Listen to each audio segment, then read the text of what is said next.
double check if it's working. We should be live now. Yeah. Yeah. We are live with Michael Glover, aka DJ Glover. Thanks for coming, mate. That's all good, mate. My pleasure, my pleasure. All right. Well, let's just get a few people in. Yeah. Antidote in the building, making a rolly. Yeah. Roll. Got my emergency rolly pack there. Got DJ Ash Noble. Shout to you, lad. Daniel, David Greenwood. I thought that was Danny Greenwood at first. I was going to say you fucking Huddersfield cunt. Sound of shit. Anyway. Right, go on then, Glover. We'll go right back to the beginning, like I do with everyone else. Yeah. You were a skater at first, weren't you? No. Well, was it or biker or something? Yeah, BMX. Yeah. Right. So when was the first time you heard dance music then, Glover? Honestly, about 1998, 1999. So I must have been like fucking that big. Yeah. Because my brother lives down south and he used to fucking, when me and my dad used to go visit him, he had like Radio 1 on, so it was all like ATB to like come fucking. Radio 1? Yeah. Was that like Judge Jules and that? I don't know, you know what I mean? I was too young, yeah. But it's like all like ATB to like come. Oh, what a tune that was. All sorts of stuff like that. And he had the Robert Miles album. Yeah. So we always used to put that on, obviously I'd be there, oh, yeah. Yeah. And as I got a bit older, I can remember, you know, when music channels first started coming about, Yeah. I remember Pretty Green Eyes coming out, like, Yeah. and it was constantly on the fucking telly, and I was like, wow, this is fucking sick, this, like, Pretty Green Eyes. yeah, and I was like, wow, what's this, like, I've never heard this sort of thing before, I like this, and Yeah. I was only about 7, and then I heard, like, some more Damn Styles tunes that come out and stuff like that, and I was like, I like this, mate, you know what I mean, and then, as I got older, I don't know, just liked it more and more, and then it just evolved into bounce, really. Yeah.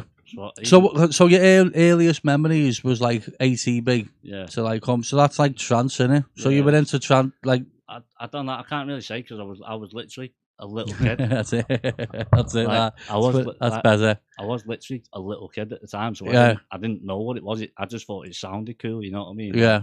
Because when you're a kid, you're just impressionable. Like, Yeah. I used to like Venga Boys and all that when I was a kid. I did. You know, like, well, it was just something about dance music. I Yeah. didn't know it was dance music, but Yeah. it's just something about it I liked, and I was like, oh yeah. So was your parents not into dance music at all? I don't know. Well, I guess my dad must have been if he bought the Robert Miles album. Oh, so he bought it, did he? Was it on vinyl or No, it's CD. CD? But like, I don't know whether he bought it just for car journeys or whether he actually liked the music or like. Yeah. My dad's into like rock music and all like Pink Floyd. Yeah. Stuff like that, and then my mum's into like Northern Soul and stuff like that. So before dance music, then what was the shit you were listening to then? Because of your parents, just all rock music and stuff like that.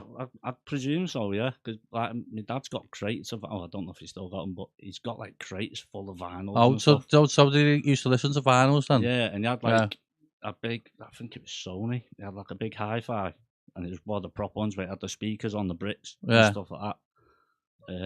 Yeah, them old school ones. Yeah, I remember it was one of my birthdays. I don't know what one, but he bought me a little fucking toy guitar.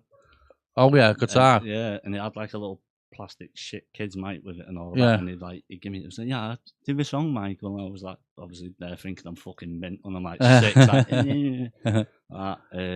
but yeah, I can't really remember much. The only standout things is the fucking Pretty Green Eyes and the car journeys. Yeah. So I can't remember much musically when I was a kid, but apart from when I was a bit older. So I remember, I think I first started listening to bounce when I was about 9 or 10. Well, that's what I was going to say next. When was the first time you heard bounce music then? What was it? I don't know. I think it's like what was it? Wigan Pier or what? Where are you from again? Winsford. Winsford. Little shithole in Cheshire. In Cheshire, yeah. But it's basically it's kind of like we call it. Well, I used to call it like a suburb of Liverpool that's 40 miles away from Liverpool. Yeah, I went to. I took the kids to this park by there the other week. Outdoor thing it was. Marbury Park. No, it was like this. It's like this big outdoor wooden thing. I think it was. Fucking down there. Yeah, it might have been. Let me just turn your mic up a little bit. Yeah. That should be better now on yours. Yeah, I can't remember what it was called, to be fair. Delamere Forest. Yeah, I'll have a look now while I've got the phone. I took a picture when we first got there. Bewilderwood in Cheshire. No. It's one of them, like Cheshire's fucking massive. Yeah. Like, you know what I mean? But Winsford's like the fucking arse end of it. Yeah. But they used there's loads of people from Winsford used to go up here. In fact, remember Pete from Pier, the old guy? Yeah. He's from Winsford. Oh, is that where he's from? Yeah, he's in Winsford. He was known as Pete. The old Pete. Yeah, Pete the Milkman. Is that what he was from? Yeah. But in Winsford, like, loads of people used to go to Pier and that back in the day. Well, Pier was fucking legendary, wasn't it? Even back in the day. Like, I missed out on it. My mum used to go to the Pier when it was all rock music. Fucking hell. Yeah. And my mum said they had a big fucking frog's face where the DJ box is. And the DJ box was inside the mouth. Oh, so where the DJ box was, they had a big massive frog's face. Yeah. And the DJ box was inside the mouth. That's it, and they used to spin all the rock vinyls and all that, and all madness music back in the day. I'd have fucking loved being alive back then. Yeah, I mean, it's like, I think my mum used to go Wigan Casino when she was a teenager. Cal said it's an arsehole of Cheshire, not arse end. It's the arsehole of Cheshire, not arse end. Cal's from Runcorn, he can't say much. Cal's from Runcorn. But yeah, but there's loads of people who used to go. Yeah. Like, even when I remember when I was in school, like a couple, like say when I was in like year 7 or 8, yeah, a couple of lads who were in year 10, 11, so 15, 16, you obviously try getting in pair and that. Yeah. Because I can't remember the names out, but I remember them. Like loose conversations when I was playing footy. You go, oh, you were sick in Pier last night, and I'm just like, oh, what's fucking Pier? But like, so going back to like the music side of it, Bounce. I think 9 or 10. I think it might have been a Killer Combo CD. The Killer Combo, yeah. Because like I had a mate when I was a kid. Like we all used to congregate and play footy on this big field. You're blocking the camera there, Glover. He's blocking the fucking camera over here. He's testing out a new setup on me. Yeah, this is a new setup, by the way. I've got 2 cameras instead of 1 because my room isn't that big. So I wanted to get Glover's face in this one. and everyone else to get in. So we are. Right. So was Killer Combo your first introduction to MCing, do you think then? I'm pretty sure. I think like I didn't really know what bounce music was. Yeah. And like, so obviously I didn't know the tunes or anything. Yeah. So I just heard this fucking MC thing. I was like, whoa, that's like, I like that a lot. And it just sort of stemmed from there. Like I said, I didn't know the names of tunes or anything. Yeah. Like, I only knew the names of the MCs because they were saying it on the CD. And then I think that back then it was when YouTube was just starting out. Yeah. Or it's just becoming a big thing. So I was like, on YouTube, Killer Combo. Like, was you on any of the forums online? Funnily enough, yeah. Even though I'm young and that, I just caught the back end of Mersey style. Oh, did you? And the only reason I got on it was because there was a clip of, do you remember the 2 Bouncy CDs? Yeah. There was a clip. Josh O'Brien and that way, innit? Yeah. There was a clip of 2 Bouncy Volume 9 that was on YouTube. And I was like, it had DOT on it. And DOT, yeah. Fucking, he's unique on the mic, isn't he? Is he still the way he was back in the day? Yeah, mate. Have you not heard Lomo's new CD? What he done back again? No, I've not heard it yet. DOT's on it. It's fucking unreal. Like, is it the way he was and all that back in Medicine? But on a proper studio CD. Like, everyone got... Yeah, because they done it in Mikey's thingy, didn't they? I was there. Oh, was you? Yeah. Oh, yeah, because I seen the outtake at the end. Yeah, that got recorded. That's in the CD. Oh my god! But yeah, like, and that they had this thing saying to download full CD. Yeah. As I went on it, Mersey style, and I couldn't get the link because obviously I wasn't on the forum. So did you Google it and then it took you to Mersey style forum? I think so. Or something like that. Something like that. And you have to log in, don't you? I had to log in. So I was like, right, well, I'll make an account and I can get the CD. Yeah. So I did that, and then I was just on Mersey style. I didn't post on it because I didn't know what it was. Yeah, so I think if I remember, you'd have to write something to get the download link. I think so. I might have just put like a smiley face Yeah, I can't remember, you know. A what lot I of mean, people have said thanks or tar or whatever. Yeah, but I do it now. If you see a Yeah. free download on SoundCloud, Yeah, it's yeah. through that thing. I'll just put Nice one. thanks. Or if I'm feeling nasty, I'll just put a dot. Yeah, that's on that hype something, isn't it? Whatever it is, the hype charts or whatever.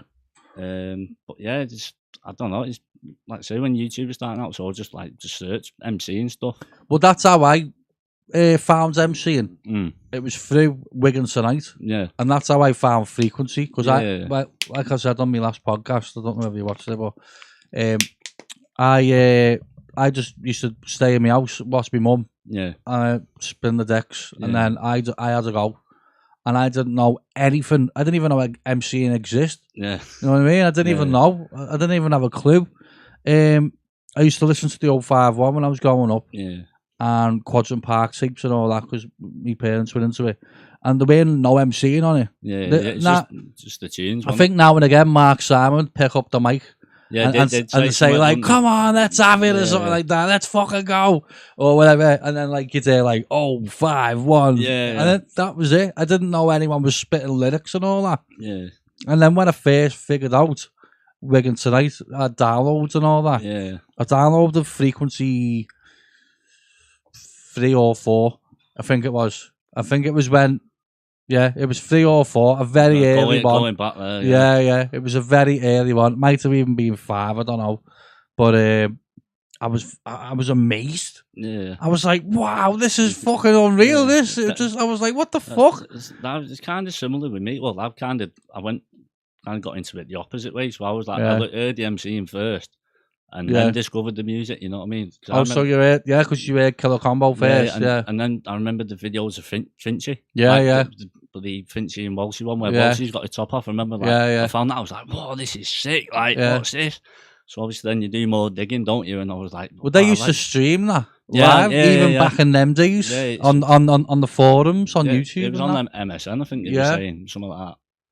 It was on something mad like that. But they used to stream it to the Wigan Tonight. Yeah. Do you remember what is it? Do you remember Bebo or Bebo? Yeah.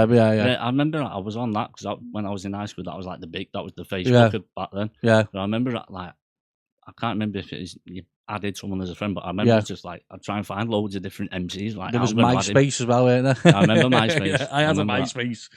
That. Yeah. Right. So.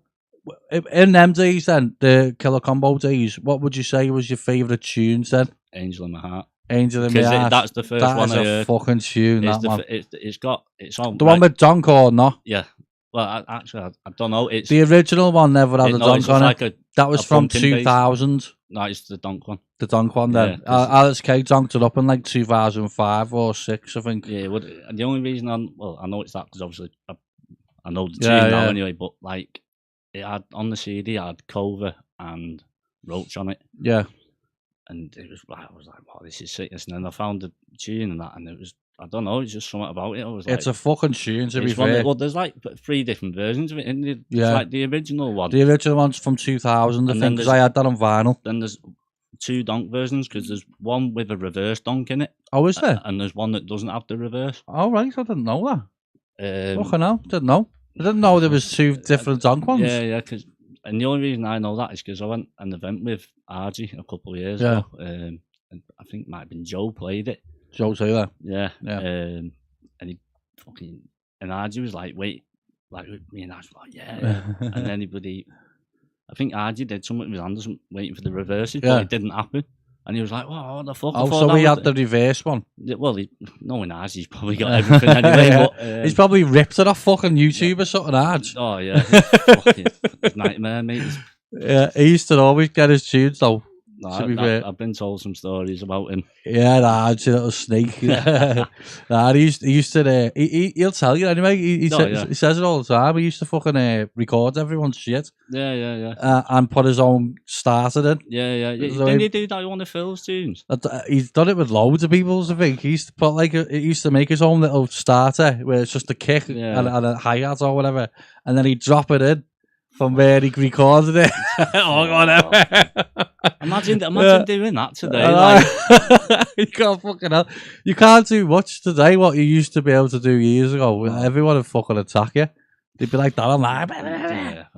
But nobody gave a fuck. Like I remember Joe Taylor on my first podcast said when they were Pretty Green Eyes come out, it was recorded off the radio, and they played it in a club from that recording. No one gave the fuck. Nah, you wouldn't. Everyone bloody off the reds anyway, so you wouldn't be able to tell the difference, would you? But, well, it just come out. Pretty Green Eyes is a fucking big tune, isn't it? Anyway, yeah. So back in them days, it was massive, wasn't it? I remember buzzing off it every time I heard it. Well, them like I was saying, when it come on the TV channels, it was coming on like literally it was on like 3 or 4 times an hour. It was fucking huge. And in the end, I got fucking sick of it. Yeah, like, I loved it at first. And everyone did. It was just overplayed, wasn't it? Yeah. On the radio all the time. Like when I used to work in this place called Camac, it was on the radio about fucking 20 times on that shift. Do you know what I mean? So it'd just be getting played left, right, and centre. I mean, they must have made a few quid off that. Oh yeah, but I heard something about Chris Henry flew, probably name dropping here, like, but Chris Henry flew John Neal to a gig on the Isle of Man on a private plane. Fucking hell. I don't know how true that is or whatever, but it's one of them. It's like, fucking, how well were you doing to get a plane? They were doing well back in them days, like, definitely. All right, so we'll move on then. Try and think what else I can ask you at the beginning. All right. What year was it when you first started to learn how to make music then, Glover? Properly 2018. 2018. Yeah, because you are fairly recent, aren't you? Yeah, well... That's why I call you an up-and-coming producer. Yeah, it's fair enough, you know what I mean? Like, I've only kind of just started calling myself a producer. Yeah. For like the first 2 years, like, oh, Glover's like a producer. I am not a producer, you know what I mean? Whereas now, like... Well, you are. You can class yourself as one now. Yeah, I do now, like, but back then I was like, I'm not a producer. You know just what I mean? learning, aren't you? Yeah, but I remember when I was a kid, and I got like, it's probably decent at the time, some laptop, and I learned how to crack software and stuff. And did you? You learned how to do that? Yeah, and I was like, I thought I was fucking cool as. That's sick, and I cracked a copy of. Obviously, like, I love music and that's what I had all these MCing buddies tracks and whatever on my computer, and then I got a cracked version of FL7. Yeah, okay. But I didn't know what it was. I just thought it was something to listen to music through. So I was like, and then I found a load of donk samples online. So I was like, oh, I'll go making something. When was this? Fucking 2000. Because that must have been a while ago. Because me and Wayne started on 7 or something like that, 2008, or 6. It was one of them. And I had a copy of Sony Acid. Acid Pro, was it? Yeah. No, was it? What is it? Yeah, Sony Acid. Yeah. But I was like, I didn't know what it was. I wouldn't have a clue either on Sony. I don't know. I've only ever used FL, really. Well, look, both of them. I didn't know what it was. I didn't know what you did with it. No, I understand, because I remember when me and Wayne first opened it, we were like, what the fuck you meant to do with that? Yeah, but I didn't know, like, well, obviously, I figured out you made music with it, but I had no interest in it. And when I was a kid, I had no interest in DJing either. Yeah. So I remember... in year 10 or 11 where you can pick your options. Yeah. Right. Year 10 it was in my school. Yeah. When we picked our options, I didn't pick music. Well, there was two. There's music technology and normal music. And they had some sort of software on the computers. Might have been Reason.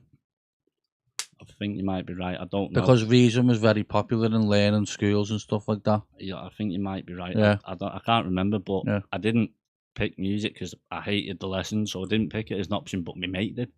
But you got a free instrument lesson with it, and they just started DJing lessons. Like, I think the year we went into it, they started doing DJ lessons. Had some gimp come in with a battered set of 800s and some shitty mixer. Fucking hell, CDJs. Yeah. That's right. And then somehow I blagged onto a couple of lessons, even though I didn't pick music. Yeah. And then the school I didn't have a clue what I was doing. But the school cottoned onto it, and you're like, oh, well, if you want to do it, you need to pay. And then my mum being stingy, like, oh, no, I'm not paying for that. Yeah. So I just never bothered with it until obviously I got older. But Bride Old Boy has put, I used Sony Acid 7 for a while, but Fruity is the boy. Fruity is the boy. I can relate to that. Yeah.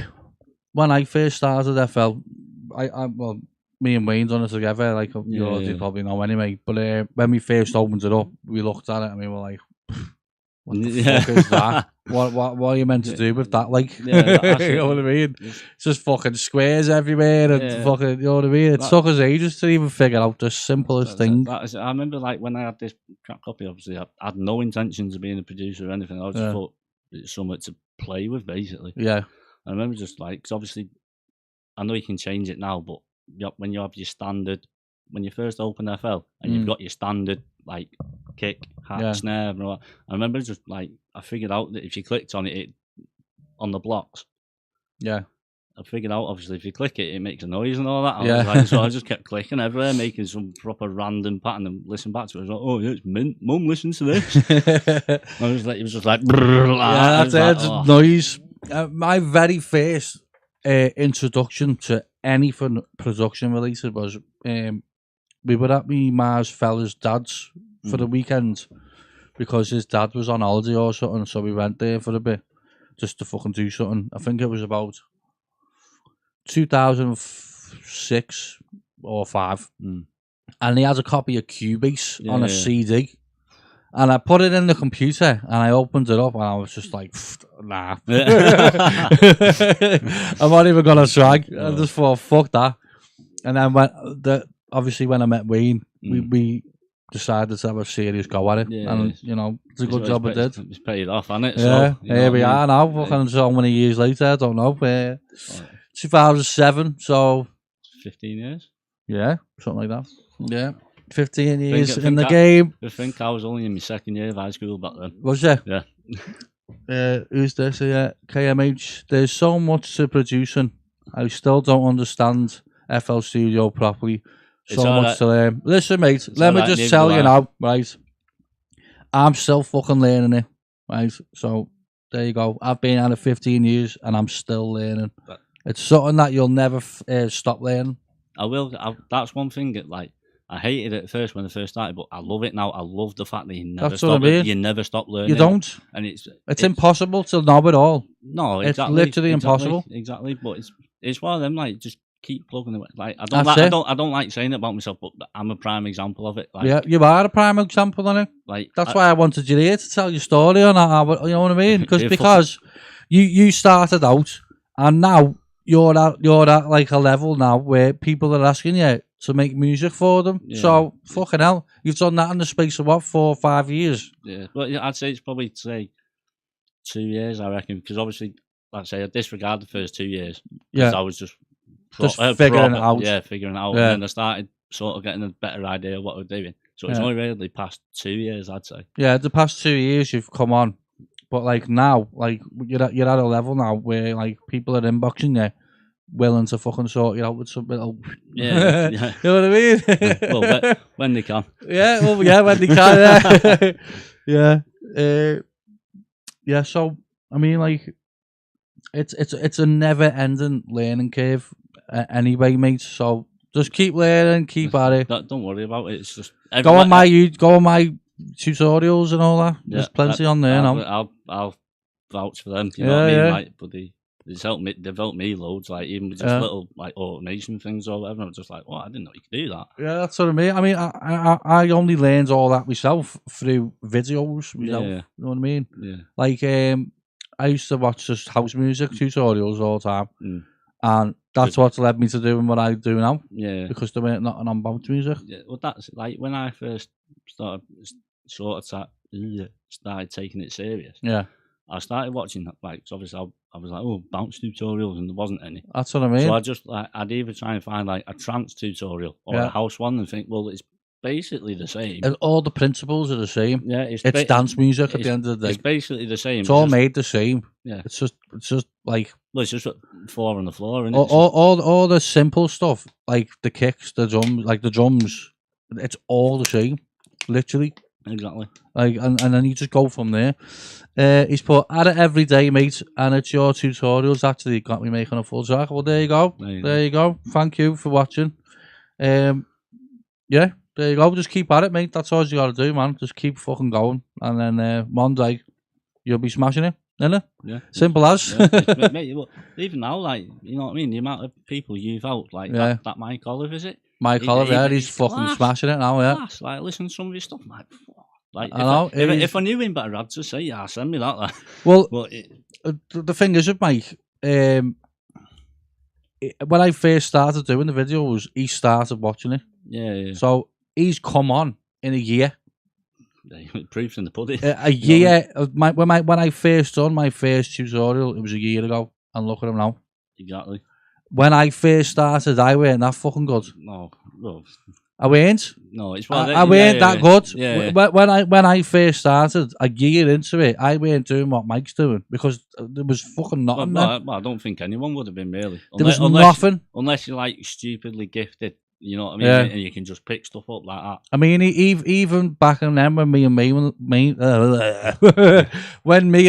were learning, even on YouTube, there weren't fucking nothing. No, there was nothing. There was like, literally nothing about it, really. I think even like when I had that copy of 7, yeah, I think I might have looked like how to make Donk or whatever, but even then YouTube was still in its infancy. It was relatively new, wasn't it? Yeah, so there was. That's what I mean. I don't think there was even any software where you can record your screen and nothing on back in them days. Probably not. What you can do now. Probably not. You know what I mean?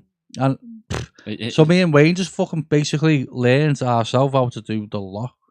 And that's why it took us so long to get good. The thing is, that in a way though, it's kind of better doing it that way because like I'm toying with the idea of going either back to some sort of college and doing a proper course on it. You know what I mean? Because then like I'm already at a certain level, so if I do that, it'll just go up again. I'll give you a little pointer though, right? You can do online courses, and there's one called Sonic Academy. What I signed up to. Yeah, I'm onto them. There's some trance ones on there what'll help you with Donk.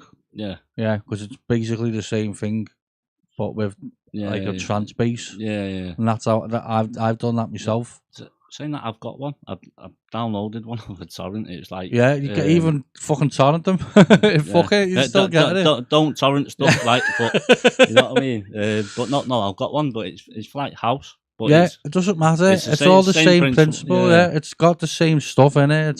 I mean, obviously, like not many house tunes have got like an offbeat bass all the way through. No. But you just fucking swap what they do for the offbeat bass. Yeah, exactly. It's like simple. It's like what I like. Well, probably the same. Like if I'm doing like a little bootleg or something, obviously the bass is going to go on a weird little pattern. So you just stick to the basic of the pattern, and you've got it. You know what I mean? Like, that's it. And that's how I learned how to master my stuff and all that as well through all that. There's another one, Point Blank. Yeah, I'm onto that. Academy, I think they're called. Yeah, they do track deconstructions and they're really good. Yeah. I signed up to that as well, and they use Cubase a lot and Ableton, but it doesn't matter. Yeah, but you can take away from what you can take away from it. You know what I mean? Like I learned how to do a proper mastering chain. So like, I've got like EQ at the top, then I've got a compressor, and then so on and so on and so on, and then at the end's a limiter. I know I've got the same chain off your video. Yeah. Well, that's it.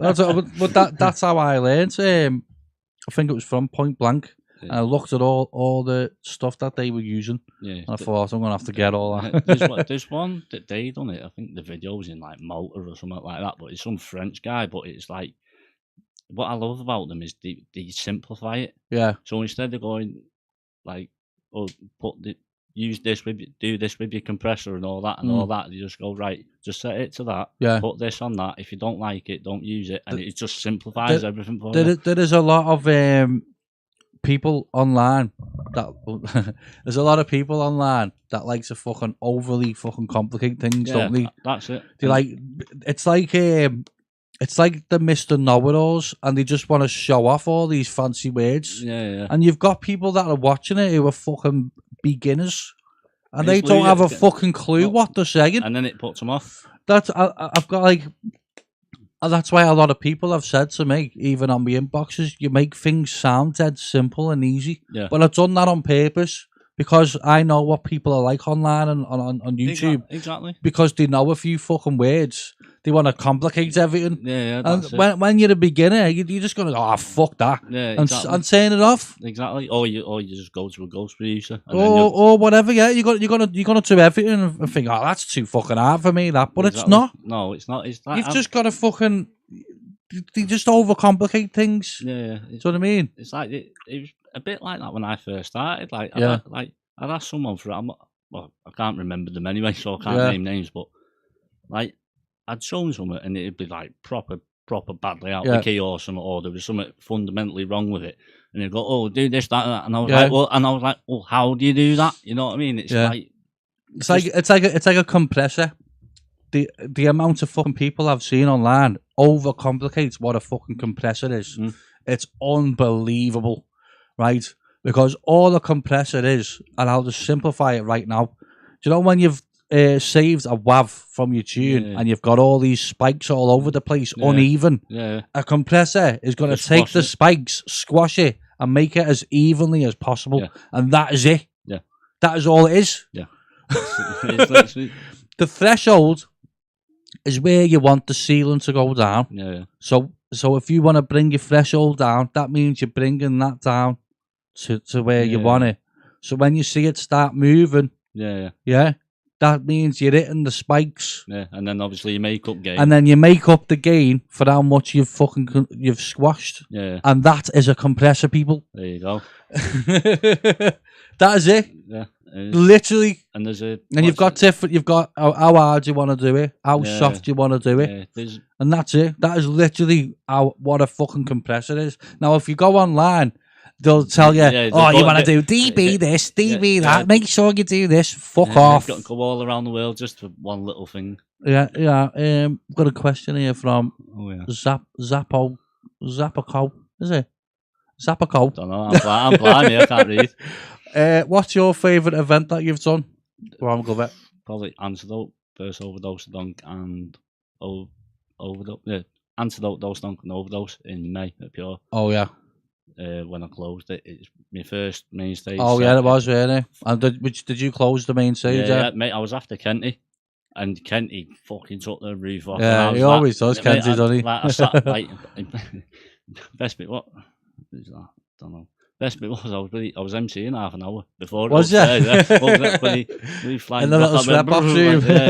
And I come downstairs like 10 minutes before I went on, just so like calm down and like get a feel for it and all that. And I was just watching Kenty. I was like, I had my head in my hands, like, oh my god, yeah. And then but it's one of them, like I already knew what I was going to start with. Yeah. And I knew it'd work. So like I remember Easy. Like you said, like obviously good mates and anyway. Yeah. And he turned around to me and was like, are you ready? I just turned around and went, let's go. Fucking go for it, man. Yeah. And then the good thing about following someone like Kenty is he's fucking well and truly warmed the dance floor up for you. So they're already well up for it. Yeah, that's it. And then with Kenty as well, he's like his sound. So you know he's going to be like, right, are you all right? You know, if you're a newcomer to it, like I was, not a newcomer, but my first. It can be a bit daunting or whatever for someone who hasn't done a main stage before. Yeah, well, it's daunting for anyone, even because you look at it and you're like, fucking hell, like there's a lot of people there. The thing is, it was rammed. That's what I mean. Like, there's easy 700-800 people in there when it's rammed, isn't it? Do you know what I mean? Well, it's one because it was last hour. You know what Pure's like last hour? Like normally dips still people going, isn't there? Well, it normally dips down, but on that night, I mean, it was just rammed. Was it? And the only thing with it was doing my head in. You know the lights? Yeah. Flicker up and down and that. Yeah. It kept like going away from the deck, so I was using that to light up the deck. Oh, right. Right. And then it, like I'd be in the middle of trying to find a tune or something. Yeah. And the light would flick off, so it'd just be pitch black in front of me. I'm like, and then the strobe would pop off. Like, right, sound, I know what I'm doing now. Yeah. I mean, well, that's another thing about being on the main stage in Pure is it's a bit dark, isn't it? Yeah. Unless there is a light there or whatever. Yeah. It's the first time I've done it, so I can't really compare it. Like, what did you think of the system up there when you were on the? I can't remember, mate. The thing is, I was knackered. Yeah. Like it's hit and miss, that system. Actually, yeah. Trying to remember, it was like I remember stood a bit back from the decks, like just below the platform, and it sounded mint. Yeah. But then the only thing with Pure is they don't have monitors for the MCs, No. so they struggle with it a bit. Yeah, because you've got our monitors there. Yeah. And I think that's what they're going off. Yeah, it is literally that and the club speakers. Yeah, so it's and the club speakers are facing that way. Yeah, and they're just on the stage with no speaker there. Yeah, I think there's them like them big stack monitors, but they just use them just for a stack. Like they're not turned on or anything, are they? So yeah, I mean, yeah, I've been there, and the fucking system goes off and all that on you. Oh yeah, it happened at Let's Have It last year. The first event back. But the DJs keep getting all the blame, but it's not. No, it's one of them. It's like you shouldn't be fucking redlining, but I mean, obviously some people do redline, but I've seen where nobody's redlines and it cuts out. It just goes. Yeah, don't know whether it's overeating or whatever. It's wigging in it, so it's wigging. So yeah, that was your favourite one. Mine was probably. Yeah. When I done my album and Kenty booked me, I was there. Do you remember? You were there on the dance floor, weren't you? Yeah. And Green Room.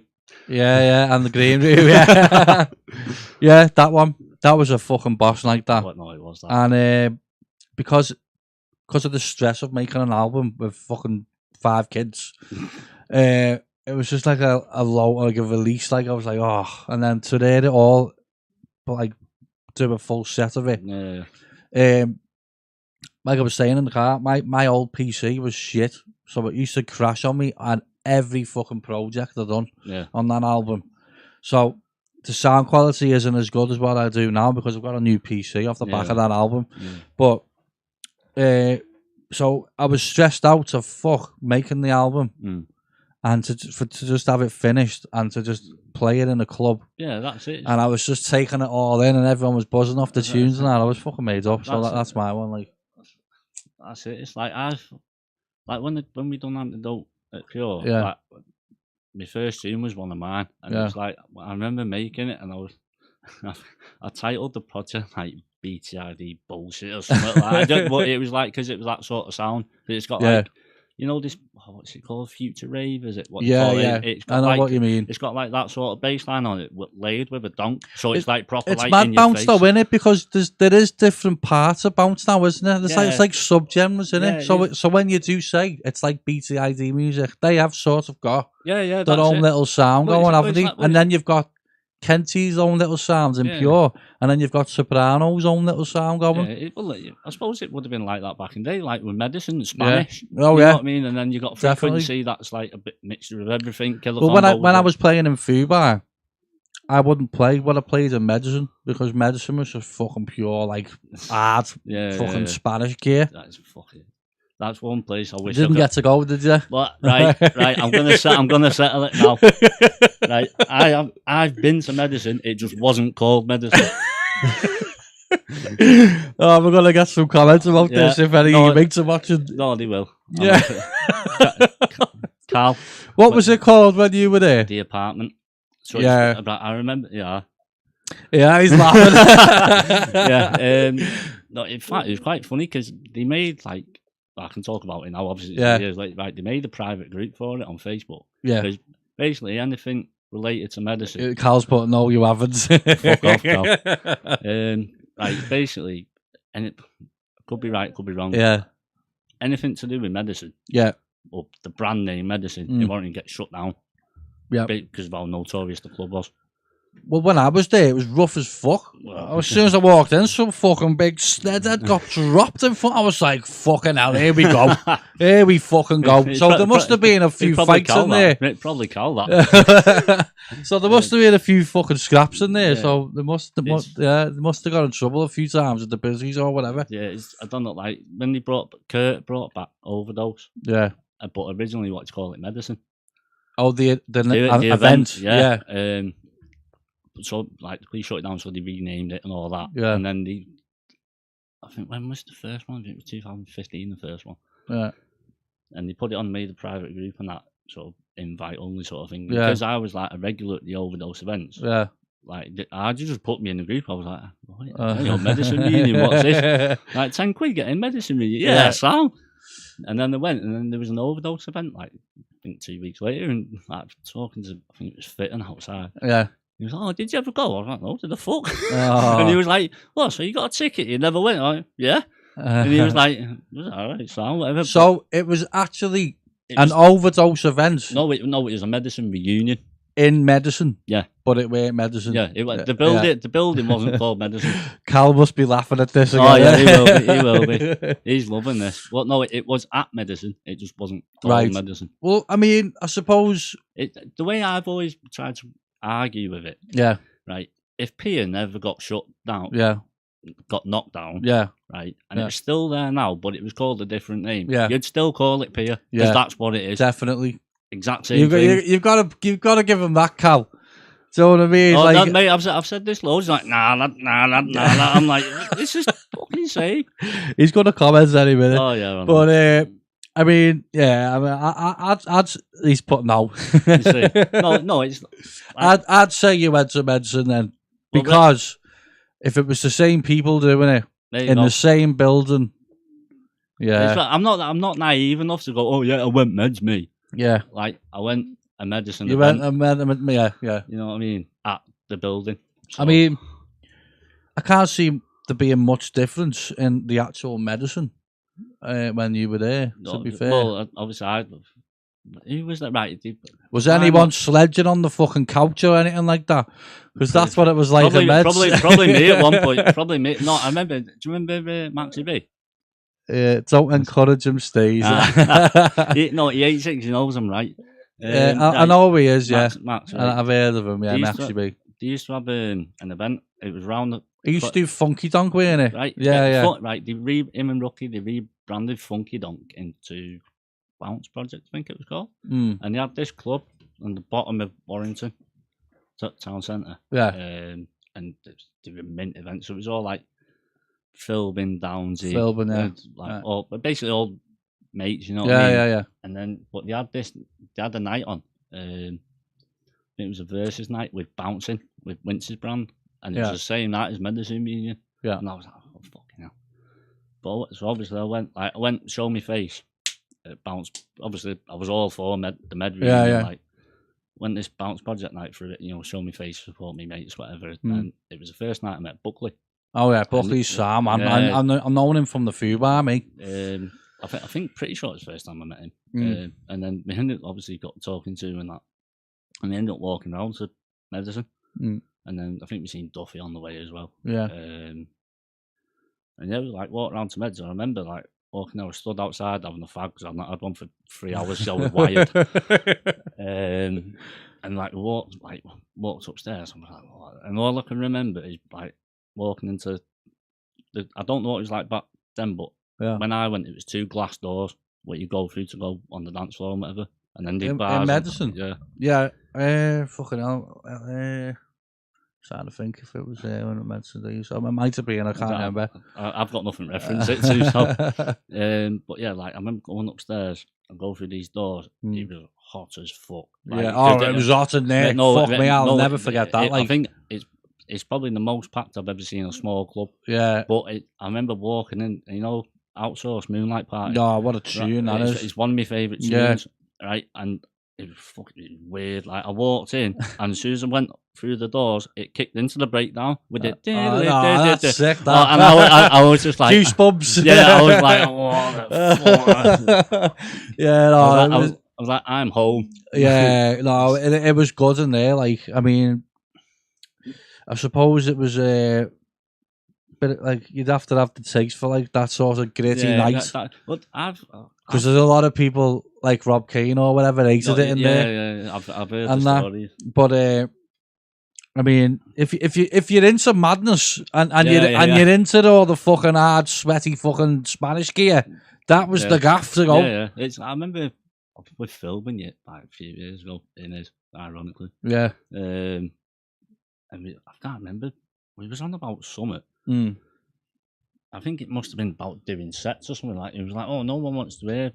Like, I think we was on about something, and we was on about like first hour or something vocals, and then like just hard shit. The rest of it, and I was like, oh, it's just like a night in medicine, then, isn't it? You know what I mean? Because like you listen to the CDs, and like the first couple, or like a lot of them got vocally tunes. Well, in their own way. when I played twice in there. I think the first time Mikey C was on first, and he was playing obviously all Lady Gaga his D4 gear. It was back in the day, and I think Rome was on the next one first, and he was playing all the vocal gear, and then I went on, and then I think I went after Phil C on the second one. I've got that CD. Rome's on it. Easy's on that as well. Is he on that CD? Is he? Yeah, I'll send it to you later. It's no way, man. Well, he's not on your set, but he's in the pack.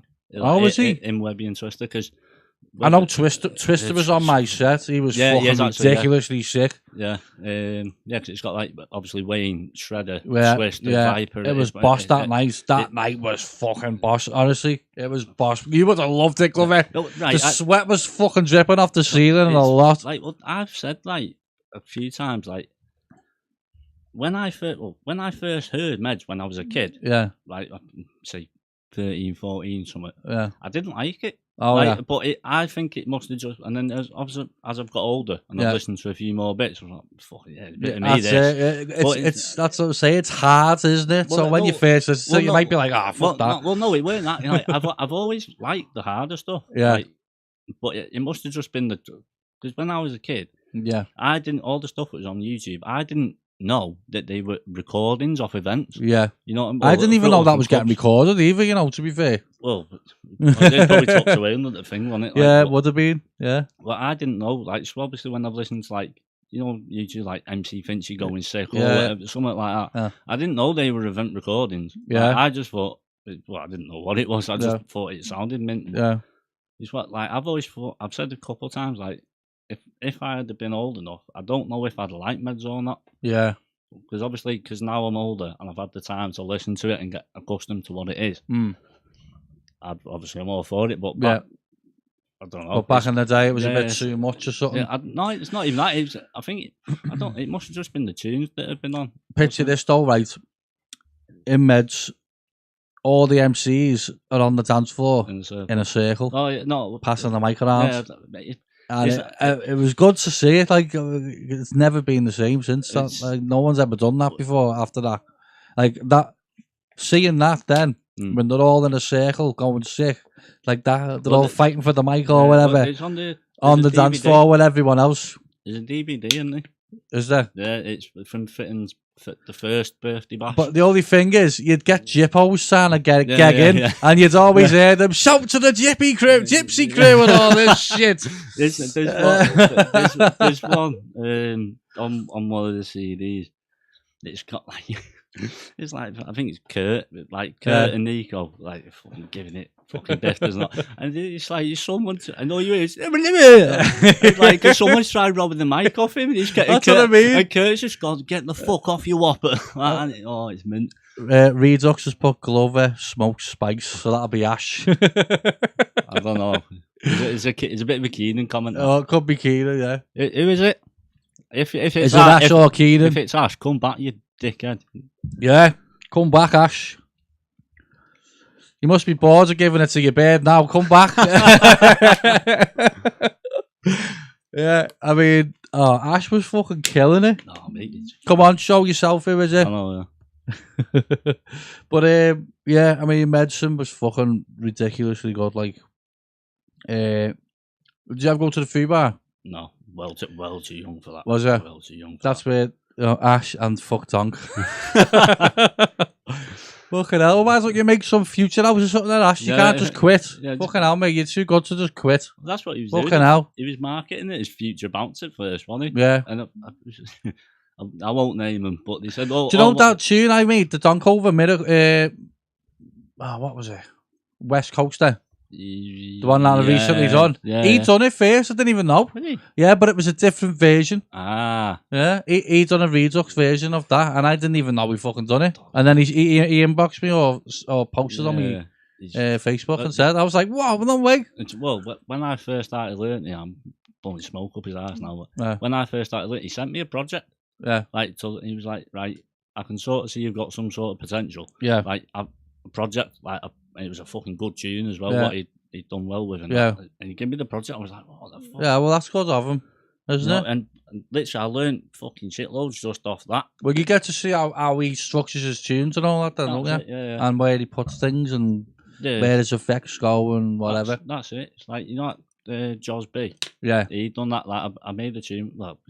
Like talking, he sent me a tune. Like, I hadn't long been produced. He sent me a tune. He's like, yeah, what do you think of this? Because you're into this sort of style. I was like, fucking boss that. Yeah. And then he started doing the same. So me and him have probably got fucking hundreds of each other's projects. You know what I mean? Just like what we've thrown to each other. Yeah, I've got to try something with that or whatever. You know what I mean? What you just passed to each other online. I went his make a tune.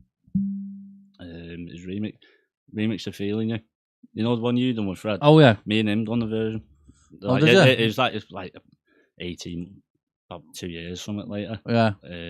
But I went round his. I was like, how did it go? Like, how did it finish? Was it all like tune? Like, it's decent. I probably wouldn't play it now, but it was a good tune. You know what I mean? Because like Jaws has come on loads since then. Yeah. But this is when I didn't have a clue. You know. Yeah. I'd be like, I'd make a drum loop and think, yeah, I'm sick, mate. But it's like, so obviously we both come on. If we made something now, I think it'd be a lot different. You know what I mean? But I think you're going to be at that stage very, very soon where you're going to be very critical of yourself, and it's going to slow you down. I am now. It takes me fucking ages to yeah. Everyone gets to that stage, though. You get to a certain level where, like, you're doing good, but then you start thinking to yourself, right, I know I can do better. Yeah. And then you proper fucking concentrate then, and then you start fucking doing your own editing. Yeah. I'm like that now. It's like before you picked me up, I've been working on something. Yeah. Like a little reboot of an old tune, and I've got like 3/4 way through it, but there's just, I listen back and like, it's good, but it can be better. Yeah. But I don't know what to do to make it better, you know? It's like, it's in one of them like weird, like... Well, that's what I mean. You definitely probably are at that stage now, or very soon, and you're just going to be fucking going over the same shit over and over and over and over again. And you're going to be like, I don't know what to do now, and then you got to be fucking stuck for a bit. And then just bin the projects off and start something else. Everyone gets to that stage, man, unfortunately. But it's the only way to get better, though. Yeah, you've got to get to that stage. Otherwise, you're just going to keep doing the same shit. Exactly. You're not going to get any better. You're just going to fucking stay at the same level. The only way to get better is to fucking go through all that shit. Yeah, that's it. It's just, and even that, like... Well, I presume everyone does it. Ask people. Hit the nail on the head there, Steve. Part of the reason I don't want to make any more is the fact I don't think I'll ever make a better track than Heart to Break. Feel like I've completed Dunk. I don't know, that mix of Lonely he done was fucking power. Yeah, that was a boss tune, that has to be fair. And I think you can do better though if you come back. Because you can only get better, so there you go. Yeah, you can only get better. As you, if you would have stuck around in about 5 years, you could be fuck knows what you can be making, but it'd be better than Hard to Break. Guarantee that.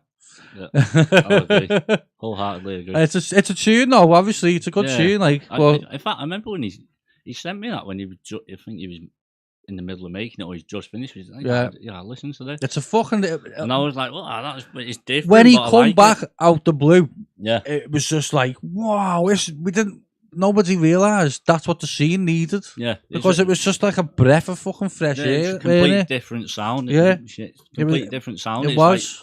Like it was just. The thing is, no one else has done it since. No. Like I've attempted it, and it's hard. You know, it's like that sort of style. Yeah.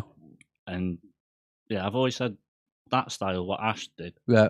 And Fitzy and Rossi B. Like, you cannot, like, emulate them. Like, the only people that can do it right are them. Yeah, exactly. Is that what you're saying? Like, you can't emulate it. Like, well, with Fitzy's old stuff, but the newer stuff, what they're doing, like, you can't get close to it. And it's like, no matter how, like, I've sat there for bloody hours, and DVB, he's another.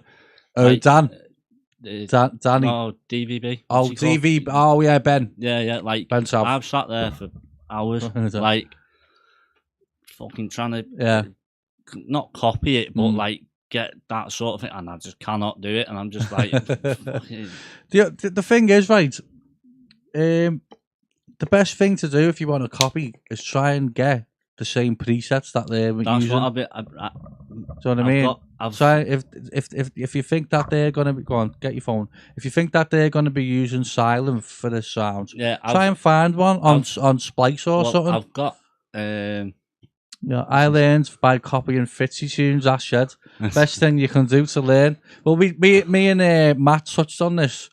The best thing to do to learn is to put someone else's track in to your project and copy what they're doing. Yeah, well, someone said that to me when I very first started. Like, or they said, like, try and remake your favourite tune. Yeah. And like, right, my favourite tune is Last Goodbye, and like, I've got the parts for it now, but back then I didn't, and the riff goes fucking everywhere. Yeah. I still struggle like with riffs now, and like I just like when I got sent the MIDI for it. Yeah. I just looked, I was like, there's no chance I could have done that. Well, the best thing to do first, I think, is get the bass pattern right. Oh yeah, well, yeah. Get the bass pattern the same as theirs. Yeah. Well, and then you can figure out where the riff's gonna go. Do you know what I mean? Yeah. And then you can try and match it as best you can by ear. Yeah, if you can. Well, or the bet, like obviously, if you're advanced, figure out what fucking key the track's in. Yeah. And then you can put the notes in off the key, and then you can figure out where the riff goes from looking at the notes. Yeah, but that's like I'm getting I've started doing a little folder for myself. Yeah. Like riffs out now. Obviously, I'm not ashamed to say it, a lot better at making music. Yeah.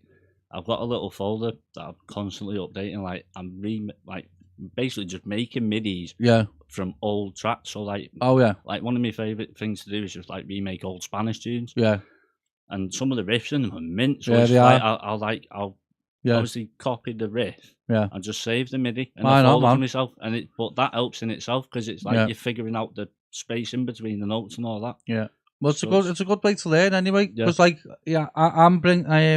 I'm just about nearly finished. Well, not nearly finished. I'd say I'm about 70% finished on a MIDI pack, and it's split into two parts. One part is melodies, riffs, and another part are kits. So you get the lot. So you got like say A minor. You've got a kit for A minor, a full kit to make a track. So you've got like pad MIDI, a piano MIDI, a bass MIDI, a harp MIDI, and a chord progression as well of that key. And I've gonna have it in every single key. So you can never go wrong if you figure out what key track you're working in as a beginner. You can just pick that kit and drag over everything, and it'll sound good with the vocal you've got. It'll be good for the beginners. Yeah, definitely. That's one thing. Like people always say, like, oh, don't use midis or anything like that. But if you're a beginner, like you're gonna rely on midis. You know what I mean? Like, it's a good way to learn. It really is. Definitely. It's like I still struggle now with riffs. Of the chords are my big one. You know what I mean? Yeah. Like, I know obviously you've got your helpers and that, but 9 times out of 10 I'll do it and there'll be something in there that's wrong. But it's, I don't know, it's what them construction kits. Like I've got a couple of them for like trance stuff, and they're really good. I know they are. They're good. It's going to help a lot of people. How much will the MIDI pack be? Probably about 20 quid. That's worth something like that. That's worth it. That. Yeah, about 20 quid. There's gonna be quite a lot of stuff in it. I'm gonna have in every key as well. There's gonna be 10 different riffs. So there's 12 keys. Yeah. And there's gonna be for that specific key. It's not gonna be the same in another key. It's gonna be 10 unique riffs to that key. So there's going to be 120 riffs. That's worth it. And there's going to be 12 kits. Yeah. That's well worth it. It's well worth it, innit? 20, 25 quid, something like that. I'll figure it out when it's done. When's the MIDI pack coming out, Steve? Well, I've just said it's about 70% done. So with all the time I'm doing at the minute, because the kids aren't in school, I'm obviously doing the bonus balls at the minute, because I can only get on the computer now and again because the kids are off school. So when the kids go back to school, 2 weeks is it? Hopefully, I think it's 2 weeks. I think it's about 2 weeks away. I'll have that done in my spare time. So yeah, I'll have it done in a couple of weeks, I think. So yeah, look out for it. I'll do it. I'll do a video on my YouTube channel and show you exactly what's in it and all that, and how to use it and stuff like that. So There you go. There you go. so yeah, it'll help every beginner, even people that have been around for a while. There's going to be loads of riffs in there to fucking use. I'll be grabbing it. Do you know what I mean? Yeah. I'm not saying that's easy because I'm here either. Like I generally will probably get that. Yeah. There'll be riffs in there what I've used myself in my tunes, and there's loads of riffs what I've already done that I've just made off the top of my head. Yeah, I've got hundreds of them. Like when I make a riff, and at the time I think it's sick. Right, I'll save that minute. I'll drag it into a tune. Like, that's fucking shite. Well, it depends though, because like if you think it's shit, you might just be using the wrong preset though. No, they are shit. No, they are shit. Oh, the shit. It's one of them. Like it's. Yeah, Alan's put, stop making packs, lad. I'm fed up of giving you money. He's bought everything I've ever fucking done. He's entered every bonus ball and everything. So like, Alan, ADF. No, he's coming mine later, make it too. Yeah. Oh yeah, he's coming to Glovers. Yeah. It's bounced. That lad has put whole scene just gonna end up sounding like Kenny and Eusty. Well, the thing is, like with a MIDI pack, you can take away from it what you want. You can change the notes. You don't have to keep it the same. You can move the notes around and make it your own from the MIDI. Yeah. And that's another good tip for you. Even it's like Keenan said on the last one. Like, he uses the same but different octaves and all that. Different part. Yeah, you can. You can take an A minor key and bring it down to say fucking D sharp, and it'll sound different. And it'll sound different with a different fucking synth, whatever. Yeah, exactly. So do that. You don't just have to keep it in the same key as what it's recorded in or whatever. So yeah, there you go. All right, we'll move on from that. And I'm going to ask you the question that everyone gets stuck on. Name 3 top tunes from today and 3 classics that you like. What years are you counting classics? Because I'm younger. I think. Saying that anything from the 90s to 2008. Right, Last Goodbye, number 1. Who's that by, the original one? AJ Company. AJ Company, yeah. Well, Head On, he's made it for John G and Farrell. Right. That's my all-time fit. Is that who made it? Head On, he's for AJ? Yeah. Fucking hell, I didn't know that. But it's a complete rip-off of a different tune. Like, well, yeah. The tune it's ripped from is the exact same, just with a different vocal and a different sound. All right. And that is a fucking good tune as well. Yeah, it's a good tune. Like, yeah. But yeah, Last Goodbye, number 1. Yeah. Always my favourite tune. Yeah. It's just the classic one then. Yeah. That was 2007. I'm pushing it there, like, but it's 2007, I think.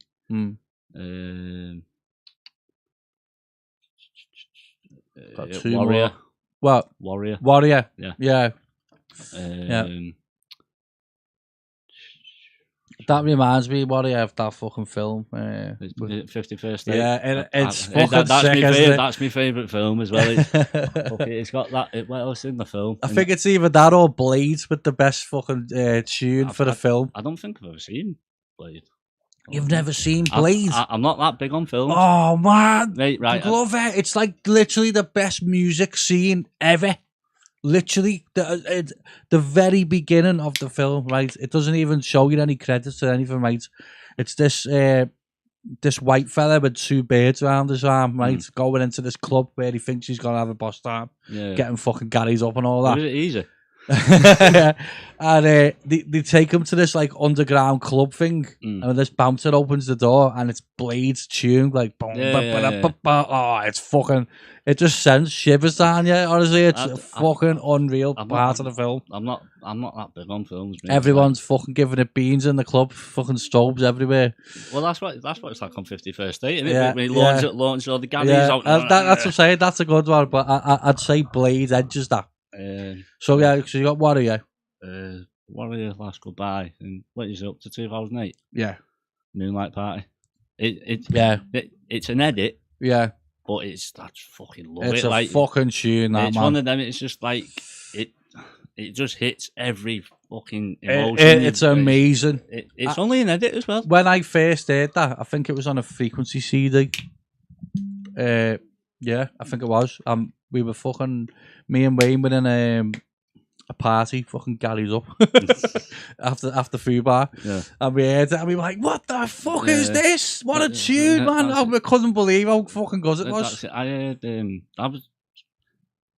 it on the. You remember the old Antidote videos in the old big studio, right? There's a video, and it's got obviously they're all MCing on it, but it's like when the video comes in, it like mixes into the breakdown. Yeah, and it was like the fucking I was like, oh my it's god, fucking that's unreal. amazing. It is unreal. Like, let's see what people have said here.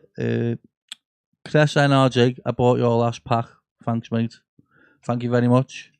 He's a good producer as well, actually. Yeah, it's not Creswell, is it? Yeah, he is good. Yeah. Callum said, "Filthy gorgeous, master at 19." What's that? Right, but basically, me and Cal, when I met him a couple of years ago, he was like, "Oh, like obviously got talking to." I first met Cal. At a house party in lockdown. The OT just turned up at this gaff, and like there was this lad with him, and like he was on the decks. I turned around to Doty, and I was like, "Who the fuck's that?" And he was like, "Oh, do you remember on Med CDs, Porno and Cal?" I went, "Yeah." He went, "That's Cal." I went, "Fuck off!" I think thinking he's some sort of big celebrity and all that. And then obviously got chatting and that. And then he ended up coming around mine to make a tune. And we were trying to. Trying to redo Crazy Train. Oh yeah, you know the old Total Control one. We were trying to redo that, modernise it, whatever. And then got sacked off. I ended up going through a bit of personal stuff and whatever, and then just come back to like obviously started making tunes again when I'd moved and all that into my flat. And then Filthy Gut, we've remixed This Is the Sisters, Filthy Gorgeous. Because there's an old Pleasure Room CD, what me and him love. And there's a tune. I know exactly what you're saying, you know, because Cal actually inboxed me, asking me where to get this tune, who made it. Right. I didn't know. Right. Cal, me and Cal, well, Cal obviously a lot longer than me, we're trying to find this tune, right? One night we were just talking about it. It was only like 2 months ago or something. Like, I was like, right, I'll have another look for it. And I found it, and it had only been uploaded on YouTube like a month before. Who was it again that made that tune? Lil Rascals. Oh yeah, Little Rascals. Yeah, sorry, Little Rascals. But it literally only been uploaded like a month before. Bloody hell. So I was like, obviously I played it. I was like, that's fucking it. I messaged Cal. I was like, Cal, I fucking found it. Yeah, maybe it was made up because he was asking me who made it and all that. I didn't know. Maybe he didn't have a clue, honestly. Like, I didn't. I've lost count the amount of searches I've done for it. But yeah, and then we've redone it, but just modernised it again. So, and it's the one that got on In Demand. Week, because I'm good mates with Vicky Scott, and she doesn't like bounce, like flat out does not like bounce. Even though technically after tune she plays a bounce, but whatever. It's just she worked for In Demand, does she? Yeah. She got a Friday night show. All right. Yeah. And I was like, I know it's, and I sent it. I was like, I know it's bounce, but just listen to it. No. And she's like, I fucking love that. Did she? Yeah. And she was Did she play it for you? Yeah. She was like, yeah, can I play it on the radio? I was like, fucking did she? Yeah, it is right. It is right. Yeah, I didn't know that. I was like, yeah, fucking yeah. Because me and Cal, like, it's a good tune. I don't like saying it that often about my own stuff. Yeah, he showed me it, and to be fair, I liked it. Yeah, it's like thingy. I like it when the vocals come when it's all playing together. Yeah. In fact, there's a little bit out of that I kind of copied off Mike K. Where I've cut it and put little bits in. Like, if it works, it works. That's it. It works. Yeah. But yeah, and then she was like, "Oh, look that! Can I play it?" And like me and Cal wanted to hold it back. Yeah. Well, we still have technically hold it back. Yeah. We've not sent it to anyone. Apart from Antidote. You gotta give it though, haven't you? Fucking hell. Yeah. No, I sent it. Yeah. And I said to Cal, I was like, Cal, do you want it on In Demand? But I said it in proper sly. I was like, how do you fancy hearing it on In Demand? Or something like that. He was like, what? I was like, yeah. And he was like, fucking yeah. So I sent it, and then Vicky's show, it's on early hours or something. So obviously I was in bed. Well, she done the show, whatever, sent me a little clip of it or something, and I was like, oh, I'm gonna, because I listen to it every now and then.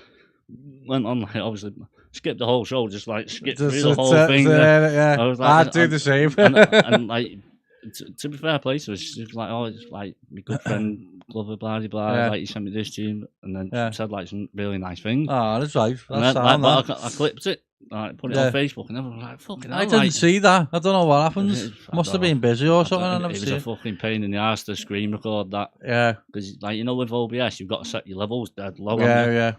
And the in-demand play was being a bellend. Was it? Like, it kept, like, pausing and stuttering and stuff, or it'd skip. Fucking hell. So I was trying to record it, and it took about 20 goes just to screen record it. Yeah. And then it was too loud, and then I ended up, like, say, recording it, bloody lows, but then got it, I was like, fucking yes. I sent it to Carl, put it on Facebook, I was like, yeah. I didn't know that happened, mate. I didn't know you got it on a thingy. That's sick, that. I didn't know. Well then, I don't know, it's like, it's a bit weird, because obviously I knew it was going on. Yeah. But it's still like, when you hear back, it, and I was it's like, still oh, good. It's still a good achievement, though. To be fair, she didn't have to play it. No, that's it. But she doesn't like bounce either. Yeah.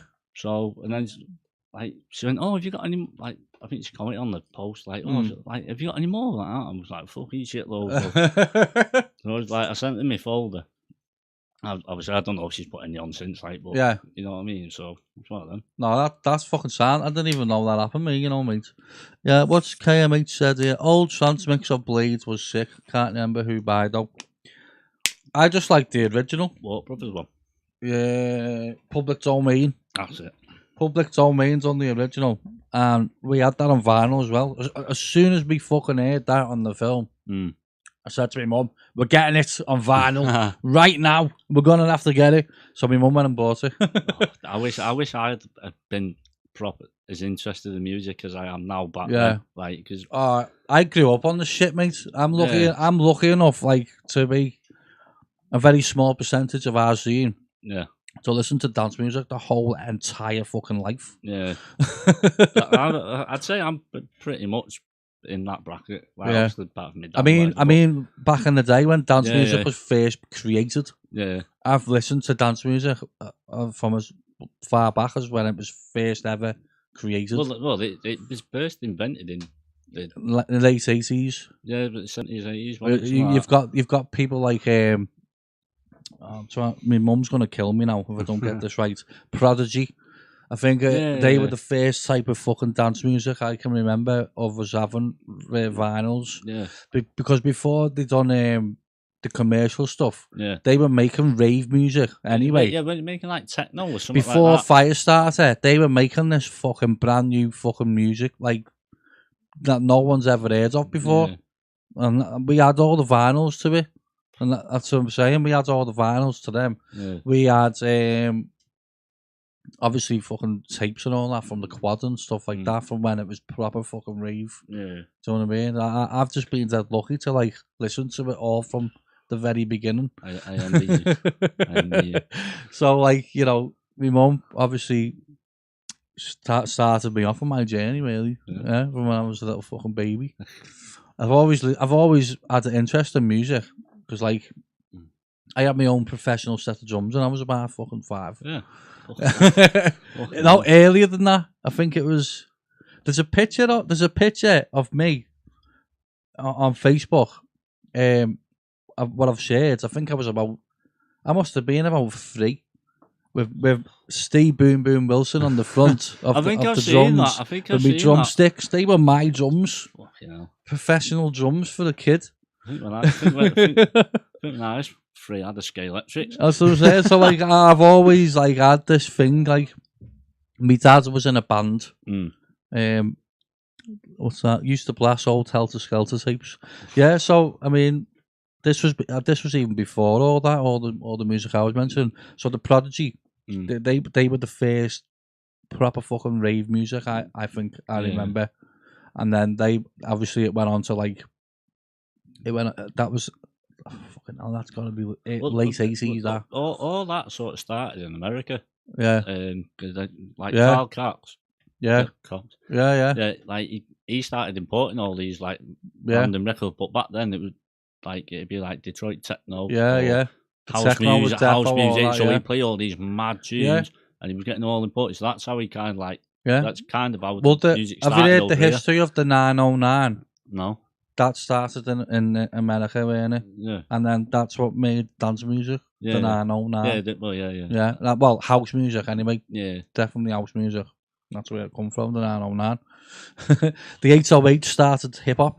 Yeah. I think, if I remember correctly. Yeah, because that's what they use for the because obviously they don't have like a typical what we'd call a bass line. It's just like a big long thing, isn't it? Yeah, it's like it's an elongated sub, isn't it? Yeah. Sub kick or whatever the fuck it is. So yeah, I mean, I'm lucky enough to fucking listen to the whole shebang.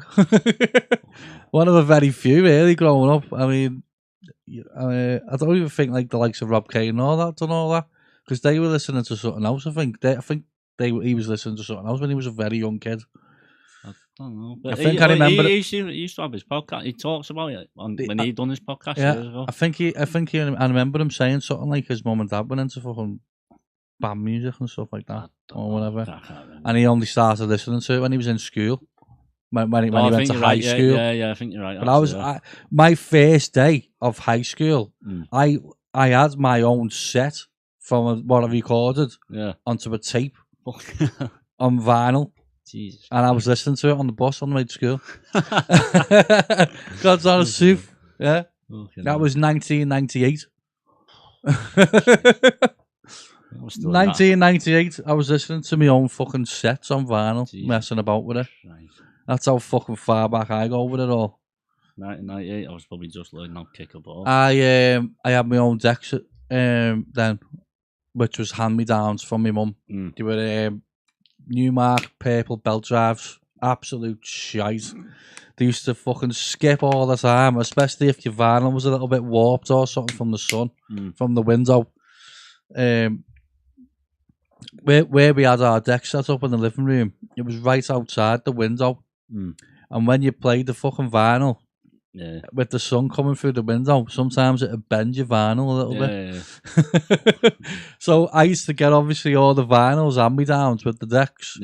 And because they were belt drives, the decks would be like the fucking vinyl would be fucking moving like that, and it just skipped dead easy. Oh, they were fucking terrible. But I remember my mum saying, my mum's fella it was at the time. He used to laugh at me because they were obviously next door to my bedroom, and it'd sound like fucking a racehorse. We used to say like a race, like you know what I mean? Fucking skipping left, right, and centre, like you weren't ever fucking on beat or nothing. And I just said to them, I said, I am gonna be better than you one day, and I did. I fucking smashed them. Within a couple of years, I fucking overtook him on it. Yeah, that's my history on it. I've never ever played vinyls in my life. Do you know what? Get yourself some. But no, I've always said I don't think I'll buy some because it's probably well out of my. Do you know anyone with any? Yeah. But I've always said I'll have a go. Like, well, obviously since I started getting into DJing and whatever, I've always said that I'd love to have a go, but I wouldn't. When people, I hate people that say like, "Oh, vinyl's the best" or whatever, or what you've got a sync button or whatever. Just shut up. Anyone that says that, it's all the same. It's all the same. It's just different. The technology's different.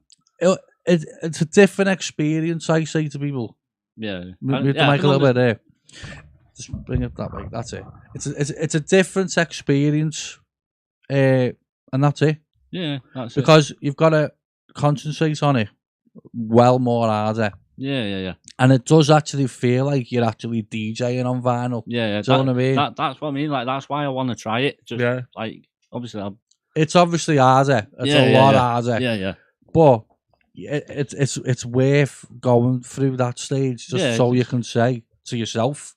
If you're really into DJing, every DJ should do it for themselves. Yeah. Not because they want to fucking brag online or whatever. It does matter. Just do it for yourself and fucking have a go with it. It's fucking amazing. That's it. Honestly, it really it's like it's well different to CDJs. Yeah, that's it. It's like well different. Like Jen.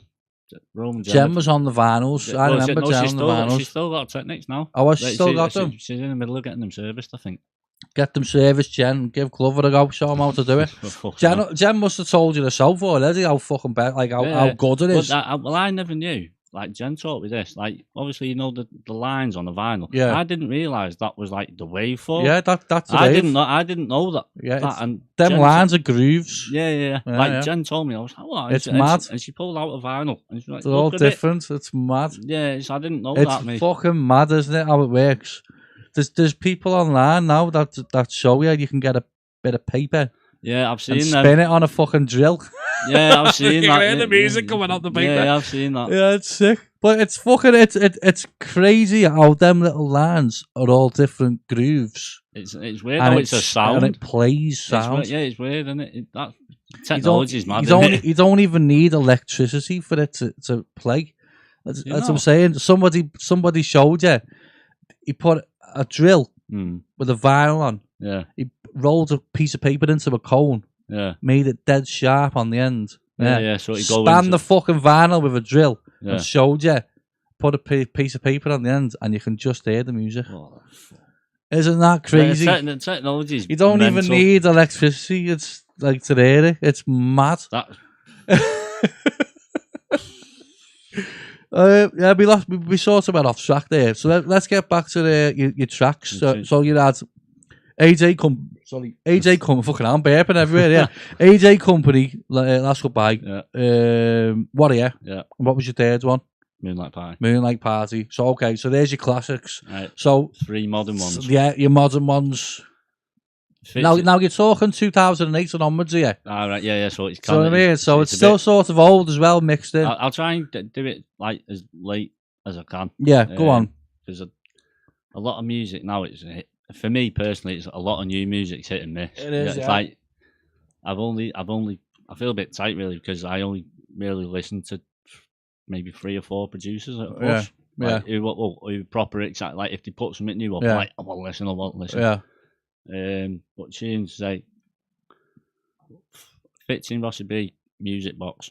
That's the oh yeah. I think I remember Lee saying they searched on Splice for a music box sample. Yeah, and they found that's one. Where it come from. Yeah. They found one, and then they wanted to make a track for it. I've got a MIDI. Well, because obviously I tried stealing the idea. Yeah. Shock. Yeah. They're used to it now anyway. Fucking hell, everyone's copied them since fucking 2006. Look, it was more just to try and figure out how they did it. You know, because I remember them putting up the video of it, and the music box thing. They've put it in a MIDI. I'm sure it's a MIDI. Yeah. Well, I know for I know for 100% that they went on Splice for the sample because they said in the group. Yeah. But yeah, I tried doing it. He might have turned it into a MIDI. I don't know. I could be chatting shit. I don't know. I think they use Logic, don't they? Yeah. So there must be a way to fucking turn a sample into a MIDI like Avel. Yeah. Maybe. But yeah. Yeah, music box. So yeah, Fitzy Rossi B music box. That's one.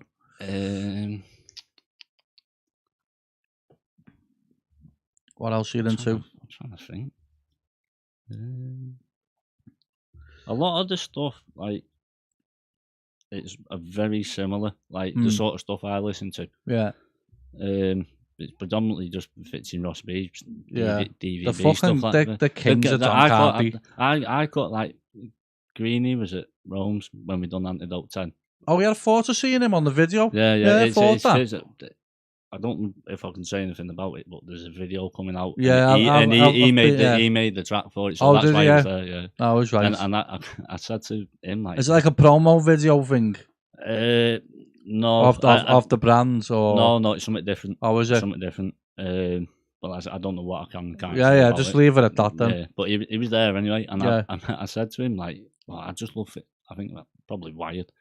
I was like, I fucking love Fitzy Rossi B, mate, like the fucking gods. Yeah. Like in Green, he just started laughing his head off. I was like, no, but like, to you, they are like, oh jeez, that was probably fucking.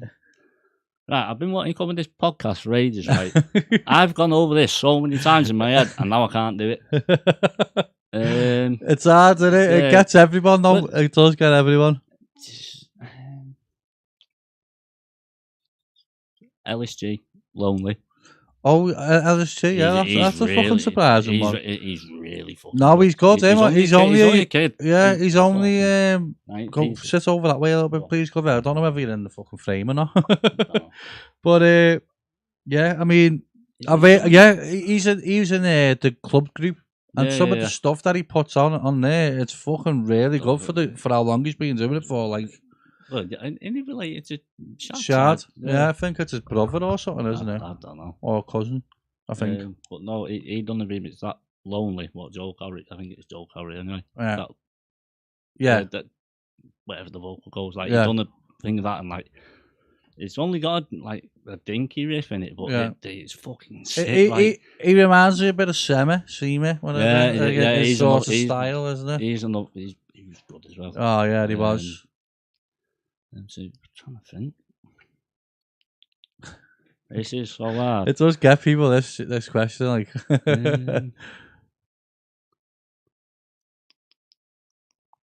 It's like probably actually fits in Rossi B and DVB. Love Me Like You Do. Oh yeah, that's a fucking tune. I'll give you that. I won't. Basically, I was in a bit of a worse for wear state when I first heard that. The morning after. Yeah. But I'm still going, but the morning after, like, and I heard it, and I was just like, "What the fuck is that?" It's Ben's little riff that he does on that I love. There's little signature little fucking riff that he does, isn't it? Give You riff. He's used that riff before. Is that what it was? Yeah. I thought I heard it before. I only know it because Keenan said. Yeah. And he was like, "Oh, it's the Give You riff." I was like, "I don't care. It still sounds it's sick. Fucking sick, isn't it? Even like the presets they use, like, yeah. I don't think they. I think they use something else to them to set them and all that, you know. Yeah. I can't remember. Oh no, I can't say. I remember Tom messaged me because I remember I'd done a stream and I asked what they use. I remember watching that. And he told me, but I can't say. Yeah. Sorry, kids. Yeah. I know what fits in Boss uses if anyone wants to chuck me 20 quid. I mean, if you'd ask me what 3 new tunes, I haven't thought about it. Because I don't you don't listen. You probably don't listen. I don't have time. I mean, it sounds stubborn, but the only time I listen to other music is when I'm doing a stream thing now. When you get little gigs like me. No, I'll listen. I'm just too fucking busy with my own shit, man. Do you know what I mean? Yeah, let me show you out here. Go on. There you go. We're a bit better now. I'm fed up at twatting the water on the pint. Yeah, so, I don't mean to be like... It's not sound being like rude, a con, but... It's not being rude or anything, though, is it? You know what I mean? I mean, fucking hell, let me try and think. Obviously, Wayne. I like most Wayne. Things Wayne does. He's done one lately in them new folders he's doing. He's done one. The drops or whatever they're called. He's done one. Droppers. I don't know what it's called, but Rome's obviously bought them or whatever. Yeah. And he's used one on the little video, and when Rome does these videos, you know what he makes? Yeah, the little funny videos. He sits there stewing on them for hours. Right, and he was like, obviously kept whining about. I was listening to the tune. I was like, what the fuck's that? Yeah. He was like, oh, it's Wayne that. Yeah. Like, no, I could tell. I was like, yeah, Wayne's that. He was like, yeah. I was like, what the fuck's that? Yeah. He was like, oh, he's in that. I was like, I'm buying that, mate. Yeah. He's done this new concept thing, I think, where it's just like they're only small tunes, aren't they? But it's just I think it's just like short tunes. Yeah. But you just drops, go straight into it. Straight into a drop. Yeah. It's a good idea. That. Yeah, it's a good idea. He's doing all right from that. Actually. I think he's doing another one very soon. Fucking hell. So yeah, Wayne. Trying to think who I could. Let me go on to my SoundCloud a minute. Oh, I've just thought of another actually. What? Infected Bounce remix of Infected Bounce is fucking very good. Parade. I've loved Parade. No, the tune's called Parade. It's like some Italian house producer, and they had in fact, I remixed it myself. Italian house producer? I think they are anyway. What do they call Vinai or something like that? Vinai? Yeah, Vina. I think it is. Anyway, but he's remixed that and it's unreal. It's just like He's really good, he's Connor, really- though, isn't he? he's He's fucking really good. I've got another one as well. Oh, there we go. Well, it all comes starting to me head now. Yeah. Put 'em high, rising momentum. Oh, right, yeah, he's fucking. That's He's what so I'm saying. good. Connor's He's really so fucking good. I'm just looking through my history here. Let me see. I mean, the last one that probably caught me eye, where I was thinking, fucking hell, that's really good. Foot Rocker and Gibby, My Head is a Jungle. I like that for the breakdown, especially. I'm not listening to that yet, mate. It's good, you know. It's really good. They've done a really good job on that. Flicking through now. Alex's edit of Miracle Maker. I'm not listening to You not heard that either? Mate, it's what I mean. Like, I don't really like. Obviously, I only heard it because I've been flicking through myself. You know what I mean? Yeah. And probably flicking through again here. Let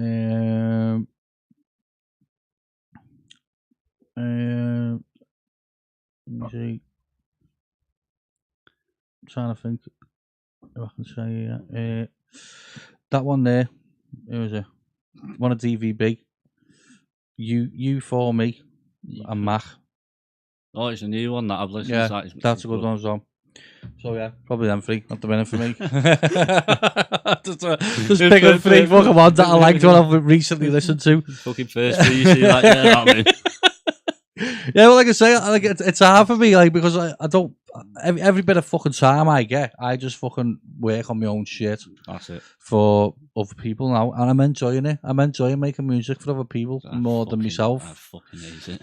I mean, well, there's I like pros and cons, isn't there, to it? Do you know what I mean? It's, the pro for me is like it's when they're happy with it. It's testing my ability. Yeah. To go out of my comfort zone, like Philbin mentioned it on my Facebook the other day, when yesterday I think when I posted something about it, and he said he's glad that people are getting me out of my comfort zone, and you can tell because like they don't sound like my own productions basically. I can relate to it. Like I've done a tune for someone, can't remember when. But I had an organ drop in it. An organ drop. I hate organ drops. And I had an organ drop in it. I was like, it's a good tune, that. Yeah, that's what I'm saying. It's like I done a tune for that. What's his name? Craig. One of the Craigs that I done. I think it was Tinker or the Stay for the Night or whatever. Stay the Night. Tune, and that was an organ one. Yeah. And I enjoyed making that. It was good. Went straight to number one as well. Though. When he released it.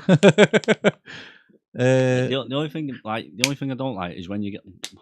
We shouldn't really grumble, like, but there's some ideas you get are fucking shite. It's rare I'll say no to something, but like some people they'll send me something and I'm just like, I am not touching that. I recently said that to somebody and it's a good job I did because he wouldn't have the tune that I'd done. And he was fucking grateful for me saying no in the end because he wouldn't have the tune that I'd done for him. It was one of my recent ones. It was the one before I'd done for Shiv. What was it? It was like the progressive housey bounce one.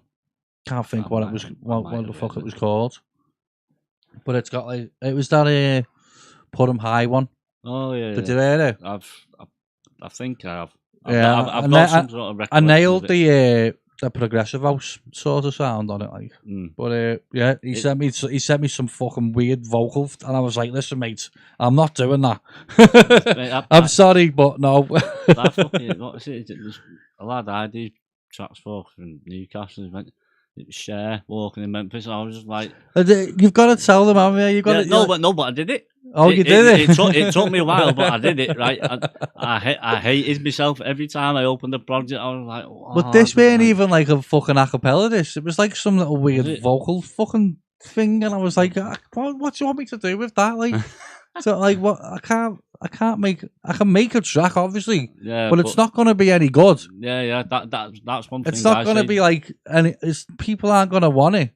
Yeah, that's what I say. People aren't going to enjoy it when they listen to it. Yeah. So why waste an opportunity? Yeah. Just give me something I can work with. Yeah. And then he sent me a big load of fucking songs that he likes. That's one of the best things. When like, if you if you say you're not sure about something, Yeah. or they go, all right, well, what about these? That's what I said. And they'll send you a little thing, and then you can just pick, and then go, oh yeah, like he just sent me about 10 or 12 fucking songs that he likes, and I said, yeah, I can get that a cappella, and I like that song. I've been wanting to do that. It was Poor Am I, and he wanted to like a progressive house sort of fucking bouncy, camel donk. Yeah, whatever. And I tried it, and it worked out. So yeah, that was that. We've been going for fucking 2 hours, I think. Have we? Nearly. But yeah, that's fine. We can still go for a bit longer anyway. Doesn't bother me. Trying to think what I can ask you. Well, yeah. So you mentioned in the car to me on the way here, you want to try other genres, don't you? Yeah. What other genres do you want to do? What other genres do you want to have a go at? Trance, house, anything really. Any sort of dance music. Like I've made, in fact, I put it on Facebook. I've had a stab at tech house, and I never used to like tech house. Yeah. And then it's just grown on me. Yeah.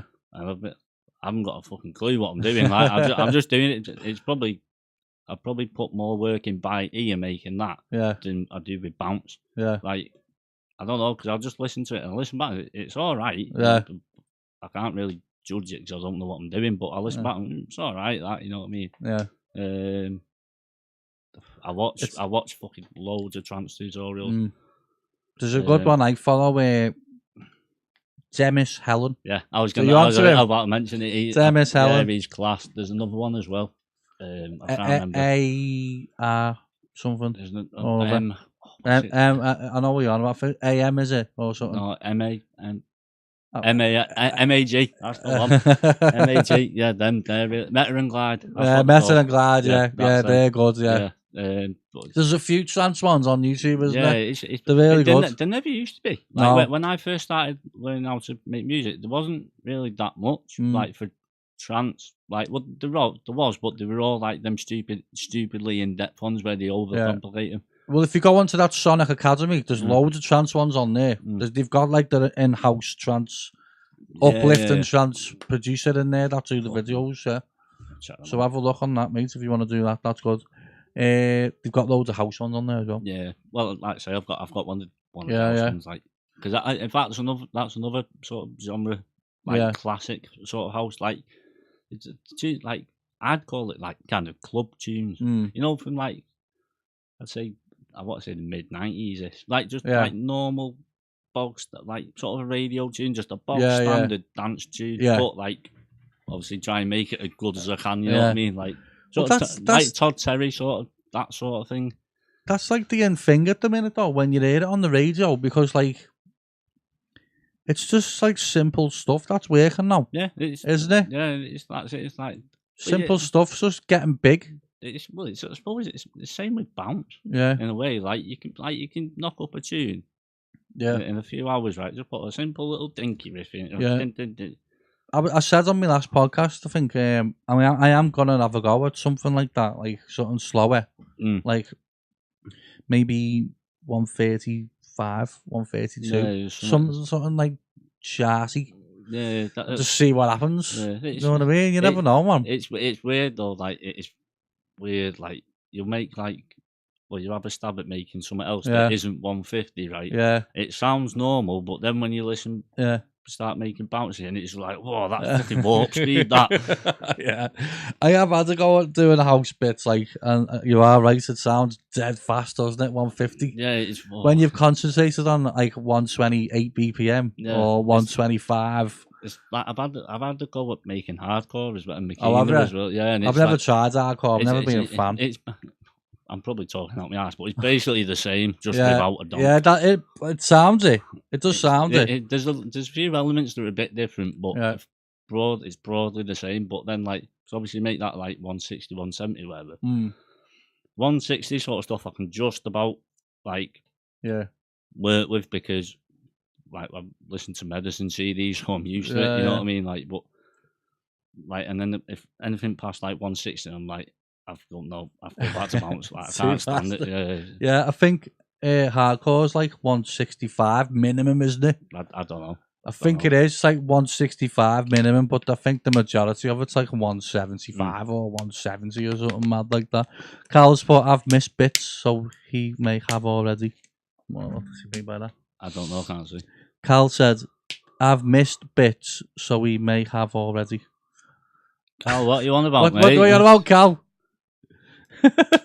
Help us out, mate. I don't know when he said that. I don't know. I've just seen it now. I think it was recent. But yeah, hardcore. Nah, not for me. That like. I don't really listen to it either. Yeah, it's just, like, just wanted to have a little dabble of it. Yeah, because I've got some packs and stuff. Like, I hoard everything. Like, I hoard sample packs. I hoard. Yeah, he's replied. Yeah, he's put. He may have already, but tell him not to come back if he hasn't plugged the third.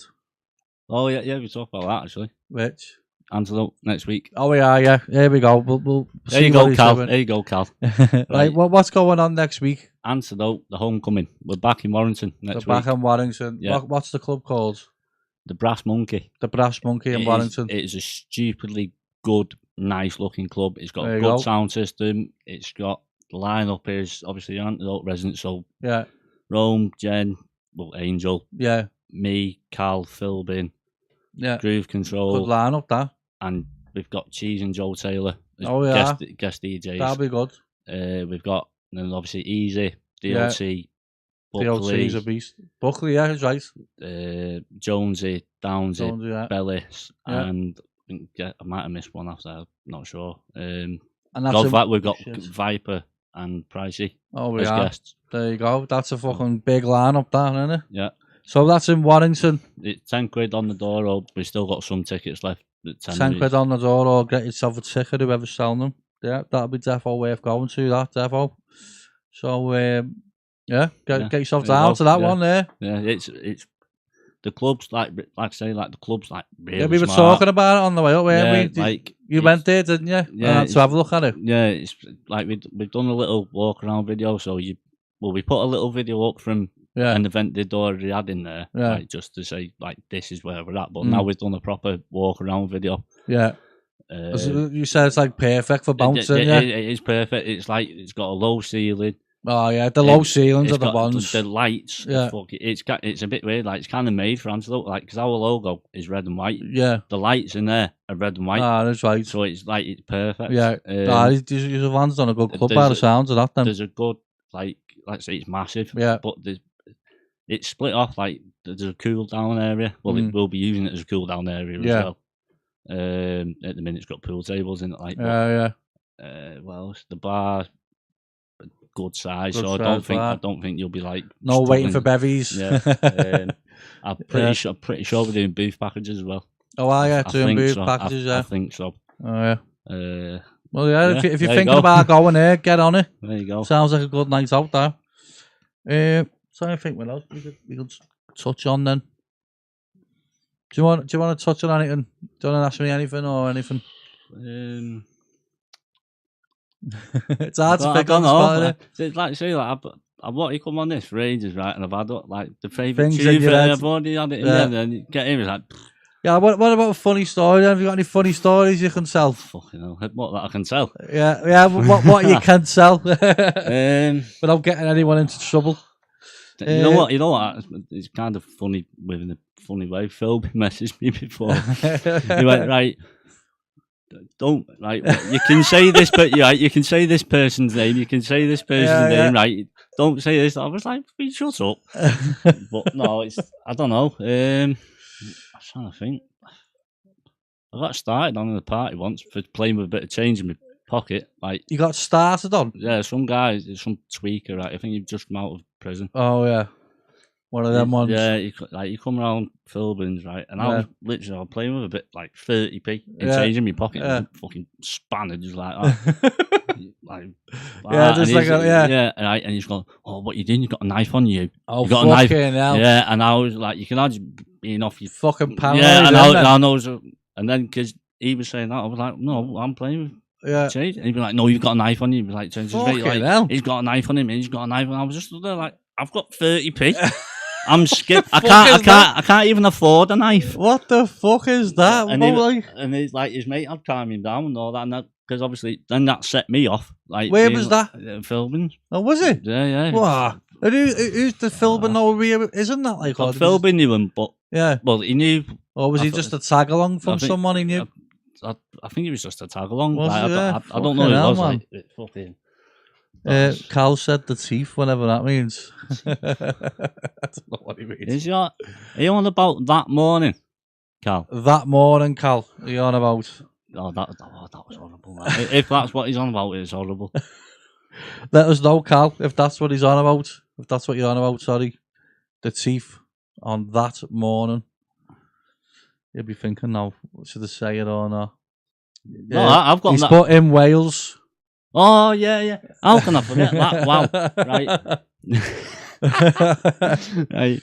This is literally only I could do this, right? Yeah, go on. I've gone, it's first time I played. Well, I wasn't playing for Antidote. I was playing at an Antidote event. Yeah. Antidote versus Russian Soldiers. Oh, yeah. Joe booked us. It was a little like a, not spec, like guest, whatever. What club was that in? Mojo. You know the one I was on about with the USB? Oh, yeah. That club. Yeah. Club Mojo. In fact, it was the old Central Station. Oh, yeah, Central Station, yeah. I know where that is. No, South Central. Oh, South Central, yeah. The one, like, the one where Peppers was, like, just up the road. I've played there a few times. Yeah, it was there. For Joe. My set was a car crash, whatever. But yeah, it was like, I ended up going back back to someone's car. Instead of, someone offered me a lift home, but it was in the back of a van. Fucking hell, man. And I wouldn't, I wouldn't. Yeah. If I was sober, I wouldn't have been asked. But because I had the bevy and all, I was like, no, I'm not doing that. Yeah. No, but they ended up going back this bloody. Yeah, I won't name them. You know they are, but I won't name them. Yeah, don't name any names then if you don't want to. Yeah, and it's like put decks on and all that. And bloody like started MC like because I love MCing. Like when I'm wired, I love MCing. Right. Yeah. And it's bloody. I didn't have these teeth at the time. I had like a little pallet thing. Yeah. I took my teeth out to fucking carry on MCing, right? Because I'd literally got my teeth that week. Yeah. Right? So he kept moving all that. I was like, no, take them out. And this is bloody. Basically, when I've gone to bloody go home, I fucking left my teeth in the kitchen. Lad, I've got all the way home and only just realised when I got home. Oh, because I was that. Oh, how long did you not have any teeth for? A week. A fucking another week. How did you eat that? Or have you got to take them out anyway for eating? No. I can't remember. I can't remember, mate, honestly. Oh, man. Probably just eating fucking soft stuff. Have you? Yeah, but what's like the maddest thing you've seen in a club then? Have you seen anything fucking weird in a club? I've seen Ryan Philbin swing his top round. In fact, I joined him once. I don't know. Daniel Project has put donk. Yeah, it was right, lads. Fucking love donk, mate. Donk. I don't know. Maddest thing I've seen in a club. Yeah, I've seen some kid dancing about with odd shoes. Have you? Yeah. Well, he just come out with odd shoes on. You reckon? Well, I don't know. Like it was at the overdose 20 years ago, and like it was like cause my sort of thing back then was like I stand by the MCs. Well, because they're my mates. Yeah. Because like the overdose lot was like kind of like the first people I got in with, like when they started going out properly and all that, and they kind of like took me under the wing a little bit. Yeah. So I just like stood with them. They had this little podium thing, and I was like, I turned around, this kid was dancing away. I just looked. I was like, he's got fucking odd shoes on him. And I looked at Kurt. I was like, Kurt, you seen that? Kurt's like, so what? And I was just like, it fucking blew me. I was like, said you think, was you like, fucking hell, has he really got odd shoes on? Or am I just fucking tripping here? Yeah, I'd go for a sit down, me.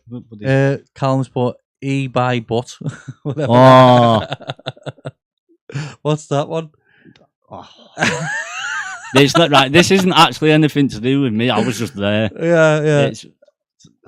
I don't know if I can say that now.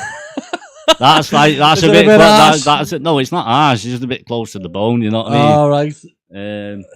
No, that was a funny morning. Swerve that one. Then if you don't want to speak about that one. It's. Don't want to be getting people into trouble and that. Basically, it's where the e-bike. You know, have you seen us when we comment it on like a Romo post, like they'll comment e-bike, but no, I've not got on to it. It's where it stems from. Yeah. Yeah, a bit heavy then for Cameron, is it? He's laughing his fucking head off, pal. Yeah, I don't know. I'm skipping that. I'm playing it safe. That sounds heavy. That you're gonna have to tell me after the fucking camera's finished. Then, yeah, but I probably can say it. It's just I don't know. It's one of them. It's a bit on the fence. Fucking hell, man. What else? I'm trying to think. There's the dog cage one. What Philbin said. What Philbin never said. Yeah. I was the only person that fucking seen it. Oh, you were the only person that's seen it? Well, who clocked it. You know, I'm there having a bevy and whatever. Yeah. I just, it was me who spotted it. I turned around and was like, Philbin. I couldn't speak. I was like, what? And everyone just started pissing. If you don't know what we're on about, go to Philbin and Groove Control's podcast, what they done with me, and he'll tell you, Philbin, what he's on about. Yeah, but it was me. Yeah, I got one there. Yeah, Daniel, hold on a minute. Life of Sophia, favourite medicine CD, Glover. Oh. They've done a few, haven't they? I've got a copy of it. Done a good few, haven't they? I don't know, there's fucking loads I like. Yeah. I'd say... Which one's the one I'm on? It was one of Fitton's birthdays, wasn't it? Fitton's birthday blast. Yeah. I even know the CD on that fucking CD free. Yeah, it's good CD, that too, altogether. I like... Probably one of list. I don't know. There's like 4 or 5 that I listen to quite a lot. Yeah. There's one on YouTube called 3rd of Overdose Live, 3rd of August, 2007. It's a fucking belter. Beast. Yeah. I like July 08. I can't remember what disc it is, but it's got that Eli T Pump Up the Sound. Oh, what a fucking tune that is. It's got one of them. But it's one of them where you can tell they're just fucking going raw. Yeah, that's like a proper fucking old school MC and tune. That is meds all over. Yeah. So December 08's a good one. RG set. Yeah. By the way, anyone that does want to ask any questions, now's the fucking time because I'm running out of things to say. So get your questions in. So there's another one there. You're telling me at all these bounce events you've been to, and the most weird thing you've seen is a lad dancing without shoes. Right, if you've ever seen me at a bounce event, you'll realise why I can't remember. Everyone's too off the barnet, mate, to fucking realise what's going on. Callum Hewitt's put 7th of September for his medicine CD, I think, is it? September the 7th? Probably. September 07, he's put. Oh, yeah, I don't know. I don't think I've listened to that. Is that the one you was on about with Greenie, with the purple cover? Yeah. And then what's your worst and best experience when DJing in a club? Ooh, that's so we'll start with your worst one. I'm trying to think. Yeah, I'll tell you my worst one. I was in the food bar where I started to DJ in the club. And when I used to take about 100 garries with me every fucking week. I obviously got too off my Barney and fucking blew the fucking system. Nice. So nice. I've done that. Oh yeah, that's right. I've done something similar. Right. This was literally the first time I ever played in the club, and it wasn't a booking. Yeah. Right. Do you remember Void? Void, yeah. When it was called Rockbox. Yeah. Right? Rockbox. They used to have bounce on every week, whatever, and I went down. Yeah. Because my mates were there. Yeah. I went down, play a few tunes, whatever. Yeah. And I just started producing. Yeah. In fact, I'm going to name names on this as well. Oh, right. Andy Tippin, right? You are the Andy Tippin. Right. He sent me He sent me a project to learn off. Right. Yeah. He went, "Oh yeah, it's nearly finished." Yeah. Right. I didn't fucking know any better, right? Because Yeah. I've been producing about a month at this point. Right? Yeah. So I was like, "Oh yes, sounds so." I filled out the arrangement thinking that's what you did. Yeah. I filled out the arrangement, right? Put it on my USB. Yeah. And to play it. As soon as the channel must have been up about that much. And I was like, oh shit, what do we do? But I was mixing end to end. So then there was just like a period, like 2 minutes, 2 minutes of just pure fucking silence. And I was just there, I'd go for a fag. I was like, oh. Fucking hell, yeah. I mean, there's a couple of bad things has happened to me. I've pulled fucking USBs. I've the fucking I've pulled the power out of the fucking plug somehow. Oh, yeah. I don't know how, but I have. I don't know how I've done it. I'm fucking hell. A good few things has went wrong with me, man. Fucking hell. It happens to all of us. What about your best? Did you say the album? Yeah, the album yeah, thing? the album one, was probably my favourite. I've had a few good ones in Pure though, me, you know. Like the other Summer Spectacular as well, in Ibiza Bar. That was a fucking boss night as well, that for me. I weren't there, but I was sober as well that day, and I fucking loved it. It makes a massive difference, doesn't it? It was all outdoor in that Ibiza Bar, and I fucking loved every minute of that. That one last year, what you done, they had that at Ibiza Bar. Yeah, I didn't go to that one. I was fucking, I had all shit going on. No, it's the one you put when you played your album, that event. Oh, that one you're on about, yeah. They had it in the Ibiza Bar before they went to Pure, but because they weren't sure whether it was going to rain or not, so they took it all inside. I was there, yeah. Was you? I popped in just before it shut. Right, did you? Yeah, I popped in just before it shut, yeah. I think it was fucking Heads Up that was on, I can't remember. I remember watching them. Yeah. I was stood like right at the front, you know, right at the front. I just popped into that little balcony as soon as you walk in. I just popped my head in there just to see what was going on, and then the fucking walked over to Pure, yeah. Cal's put the John Neal one. Not a clue, mate. No clue. I wouldn't mind John Neal's me fucking idol as well. Yeah, John Neal's sick, man, isn't he? Boss John. So, so what was your best one in the club then? Probably Pure. Pure and so on. Yeah. Any other ones that you've liked? How many main sets have you actually done so far? Yeah.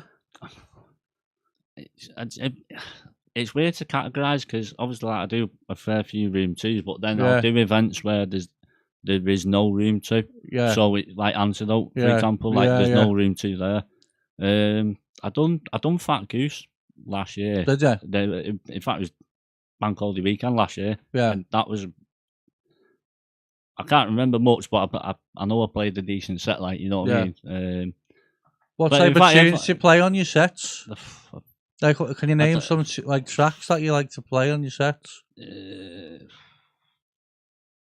I play. Do you play Spanish key a lot? Like, I play everything, really. Yeah. Like, I think it's mainly because how I was taught. Like, I was like Phil. Mix it up. Yeah, like like filming. It's probably one of the only things filming has taught me. Yeah. That's stuck in my head. Is like you can learn how to.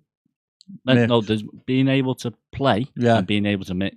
Being able to mix the crowd or whatever. Yeah. And, like that's something that's stuck with me since I started. Like that's it. Anyone can just turn up to a club. Anyone can mix tunes. Anyone can mix tunes. And then if you just stick to the track list, that's a great way of emptying dance floors. Yeah, that's it. This is it, right. This is why I don't get people who plan sets. Yeah. Like I won't knock it. Yeah. Well, I suppose kind of am here. Like, but I just don't get it because if something goes wrong, or if somebody's playing your tunes before you, or a tune bombs out, you're fucked. Yeah, like it's like when I got a gig, like I'll bang like 5 or 6 playlists on USB, and each one will have at least 100 tunes. That's what I mean. You've got to have a good selection on you, haven't you? That's it. It's like, I mean, I don't get to fucking play any other people's tunes anymore. I get booked to play my own shit now, but. When I was playing everyone's stuff, I just used to have loads of different tunes. Yeah, it's and I would try and plan a bit, but if it was already played or I'd seen it weren't working, I'd swerve it. That's what I do. Like, the only thing I will plan is what I start with, just because it's I don't know. I suppose in the way, not that you have to, but it makes the most sense. It's you know what I mean? Because you're the producer as well. It's good to make your own set started, isn't it? As well. I don't actually. Funnily enough, I don't play a lot of my own stuff. Yeah. Like I said to Bon a few weeks ago, like I'm in this weird phase. I don't know if you would have been the same. Like, I'm in this weird phase where it's still weird. Yeah. That I can play my own music, you know what I mean? It took me a fucking good few years to start playing all my own stuff in a set, like. Yeah, well, but then it's like this sort of crowd reading. I'm not saying I'm good at crowd reading. Like, I think I can probably manage. Yeah. Like I mean, but then it's like the sort of stuff. Like I love making Spanish. Like I hardly finish anything because I'm lazy as fuck. But I love like making old sounding Spanish, like the proper medicine, the gritty fucking medicine sort of stuff. Yeah, you like? Do you like that Gridlock 3000s? Love it. That's like an hard housey one, though, Yeah, man, it's isn't like- it? yeah, But, yeah. but you could clash that as Spanish, couldn't you? Because it's like a fucking Well, it's not. like a pokey tune, isn't it? Sort of. No, I'd say that one is more hard house than punk. Yeah. There's one. What's it fucking? James Ellis, Tribal Inferno. That's another one. That's like that is definitely pokey. It's hard house, but it's pokey because it's got that fucking ping in it. Yeah. Fucking GG Pussy Hostel. Fucking hell. I've remixed it. My brother loves that tune. I love it. I've done my own version. Yeah, have you? It's just as horrible as the Is first. it? Yeah. Oh yeah, I mean there was a point in bounce music where it was just all about that sort of shit. Yeah. It's like 2012 maybe. I Something don't know. like The thing that. is, I don't really like a lot of the new stuff. Like when people like. What's happened to Spanish producers, by the way? Because they've just went I don't fucking know. dead in our scene. DBC still. Well, no, he's not technically. He's not Spanish. He's Russian, but that's all. Yeah, he so still does a bit. Does he? Yeah. I mean, you don't hear of any new Spanish tunes now, do you? Actually, from Spain. No. Because there was a point where there was loads. Yeah. Or and like now, Gary Select. Now I and all never that. fucking see any. I'd never see it. No? Of it. That's weird. A lot of the new stuff. Well, I'd probably talking. I miss DJ Lara, me. He was fucking sick. I love you. That's Take this out, my favourite, probably. Take this out. Dun dun dun dun dun dun.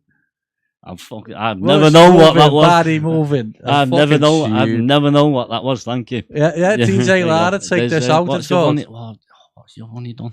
I've got inside of me. That's one of my favourite. I've got inside of me. I like. Do you like? Do you remember Cliss Clash Corp? Yeah. They were sick. I think that was PG and Pocket. Yeah, I believe so. Yeah. Or they were involved. I heard that it was PG and Pocket. I don't know whether it was or not. Yeah. The Cliss Clash Corp. What are the tunes? Never End. Oh yeah, that's a tune. They done one called Pimp. Pimp. It was like P. Yeah. And on the file it's called P and P. So PG and Pocket. Yeah. But it's fucking dirty. Yeah, they made a few, didn't they? This will never end. Yeah, never. Oh, that's a tune. They done another. P2 and Pock, but they were mega. What's that? Rakashka? Rascarona. When that first come out, I love that. I hate hard bass. I do, but you have to give it to him for that one. That. It's one of them. It's proper like hit and miss, and it's either you love it. No, mate, that's it. You either love it or you hate it. What about Sonic Man? Is he still making beats? Yeah. Is he? Yeah. He was one of my favourites. Yeah, I like the odd bit. I like his older stuff though. Yeah, Hot Times. That's a tune. That's a fucking anthem, mate. Your Love. Your Love. That's a good one. Yeah, but that Hot Times, I had that on vinyl. Fucking unreal tune, that man. Right, what was this? See Hot Times. Wow. I'm trying to think what else you done. What I like, The Freak. That's a tune. Yeah, I like. Mate. It's got that ding. Yeah. He made some fucking belters. Is he still going in? Yeah. Sonic Man. Yeah. Is he? Yeah. See, he went a bit weird, didn't he? That's what the. Oh yes, sorry. Oh yeah, the tune. DJ Lara. Oh yes. Oh yes. Oh yeah, that's a fucking tune. I like that. I like. I've got inside of me, like I said before. What else was there? Bump. Is it Bump Steady? Did he do that one? Don't know. Oh, it might have been someone else. I don't know. There's another one as well, that Ex-Homo or something. Ex-Homo. I think I know what you're on about. Oh, it's a fucking tune. I can't remember what it's called. But yeah, I mean, that type of Spanish gear is fucking boss, and you don't have it no more, do you? That's partially why I do it, because it's like I've got a load of like the sample. Well, not the actually. No, I did. I found a boatload of proper pokey samples that I was like looking for. See the proper pokey gear. I'm not really into it, but that Spanish gear like DJ Lara and all that. I fucking love all that. I still like that to this day. That DJ Agus as well. Agus, yeah, he's that. What was that tune called? Take Me Let Up. Me Feel the Ground Shake. Oh, that's what a fucking tune that is, man. What a tune that is. That I might sample that. DJ Lara, Take This Out, mixed in with that Agus fucking Feel the Rhythm, is it called? Yeah, but it's the proper name's Feel the Rhythm. Yeah. What a there's fucking there's tune. another one that's similar to that one. Oh, what's it? I can't remember. I love Spanish music. Yeah, in fact, I like that era of all them gear. That's just sort of provoked a little memory. Well, good moment. When I was doing the set at Antidote at Pure, there was two sort of things that stood out more than most when I was playing it. Like there's a tune, it's an old Spanish tune called The Top. I think it's Miguel Sernes. Miguel Sernes. That's a tune. Right. When I got to Rome's before the event, he was playing it on his decks. And I looked at him, I was like, you playing that? He went, I might do. I was like, right, well, if you don't, I will. Right? And like, you know when you do a little chop? Like when you bring it in, I did that, and obviously Rome to him went, fuck off. No, Rome had already done his set. We already done his set. And he was like, fuck off, like as if you're doing that. And then again, it must have been like 10. So I had a little stint in the set where it was just like span. Yeah. And then, do you remember? Fuck! What's the tune called? Amphetamine Eco. Oh yeah, I know what you're on about. I only know that tune because of Rome. Yeah, right? And I remember like. Well, Rome's fucking medicine, all right? They're all medicine tunes. Well, Rome basically influenced. Yeah, Rome's an influencer. Yeah, that's what I mean. Rome is through and through meds, and that's all meds, all them tunes. And he like, I don't know. He's just one of them like. Because I kind of think about mixes when I'm doing it, like when I'm stood there. Yeah. And like I flip some tunes because I like to think I've got a good ear for what will work, what will work with what sort of thing, and like that Amphetamine Eco will play it, and it's like ding. And I can't think what that tune is, but I do know what tune you're on about. If you know what I mean, it's just raw. It's just raw. And then like I turn around like that, and Rome looked at me, and just went. And I was like, you dirty bastard. That's sound that like. I mean, I do miss playing all that type of gear sometimes because it's banging, isn't it? It's like it's one of them. I love playing it. It's like, different than bouncing it than what we play. What's now? What's getting made now? It's just completely different. Yeah, it's like It's like proper, like proper going for the music, isn't it? Like I went through a stage like a few years ago where I pretty much only listened to that, yeah. And I was like, I look back now, I was like, wow, the fucking hell was that's it? But it's nice, yeah. Listening, like having little stint, like every now and then when I'm at home at night, I'll have like a pokey night, you know, and just play a few of the tunes, like. And I think that type of music proper suits MCing now. Oh yeah, do you know what I mean? Definitely. But like. So that's where like I'd say it doesn't suit the new bounce music I'm seeing now. It depends on the event or brand. Yeah, Sopranos where they do play a lot of harder gear, it suits it. Yeah. But if you go to somewhere like Pure, I don't think a lot of MCing will be working in there. No, because of the music, because it's a lot of vocal orientated, isn't it? Yeah. It's like a lot of chart remixes and all that Pure, isn't it? Or then an uplifting sort of. Like so they've definitely got a place for them seeing like the scene, but like I say, it's for certain parts of the fucking scene, isn't it? It's like BTID. You couldn't get away with fucking loads of MCing at BTID. Well, actually, no. I went. Was it? I can't remember what year it was, but I went to Peer on Peer, right? And they had Nicky B in the hard room. Yeah. And he put up a little post at the time saying, "Oh, what tunes? Like, I'll take requests on Facebook, like before the event." Yeah. And I was like, "There's no tune." He loves Crazy Wave. It's called. I can't remember who made it, but it's a good Spanish tune. Yeah. I commented that, and like he sort of reacted to it or whatever. Yeah. As soon as I walked in the heart, like I went there. As soon as I walked in, right, he looked over and he played it. I was like, yes. Nick plays a lot of vocal tunes mixed in with harder tunes, doesn't he? That's his style, isn't it? He done there's a mix he done with Sombra City. That's another one. That's Sombra, yeah. I know what that is. Me and Phil been one morning. This fucking. I think we must have listened to that on loop for about 3 hours, mate. Someone's put there. What do you think of Makina? I like it. Do you? I like some of it. I won't like. There's an old. I don't understand it, mate. It's just Spanish hardcore. It's all it is. Yeah, but that like. Well, it's kind of influenced by Italian. What BPM is it? 160, 160, yeah, 160. But to me, it just sounds like speeded up bounce. It's That's if you listen to like, there's only I say I like it. There's only it's got like really, a bit of a dunk on it. Most of them now. It's nice. Well, I don't know. I've got some sample packs of it, and the basses they're more like sort of saw basses. Yeah, like that's what it used to be. But I'm pretty. I've heard a couple recently, and they've got like a bit of a fucking dunk on it. Like a short, stabby dunk bass sort of thing. I don't know. I could be wrong. I don't know. A lot of like. Yeah, what do you reckon, JGS?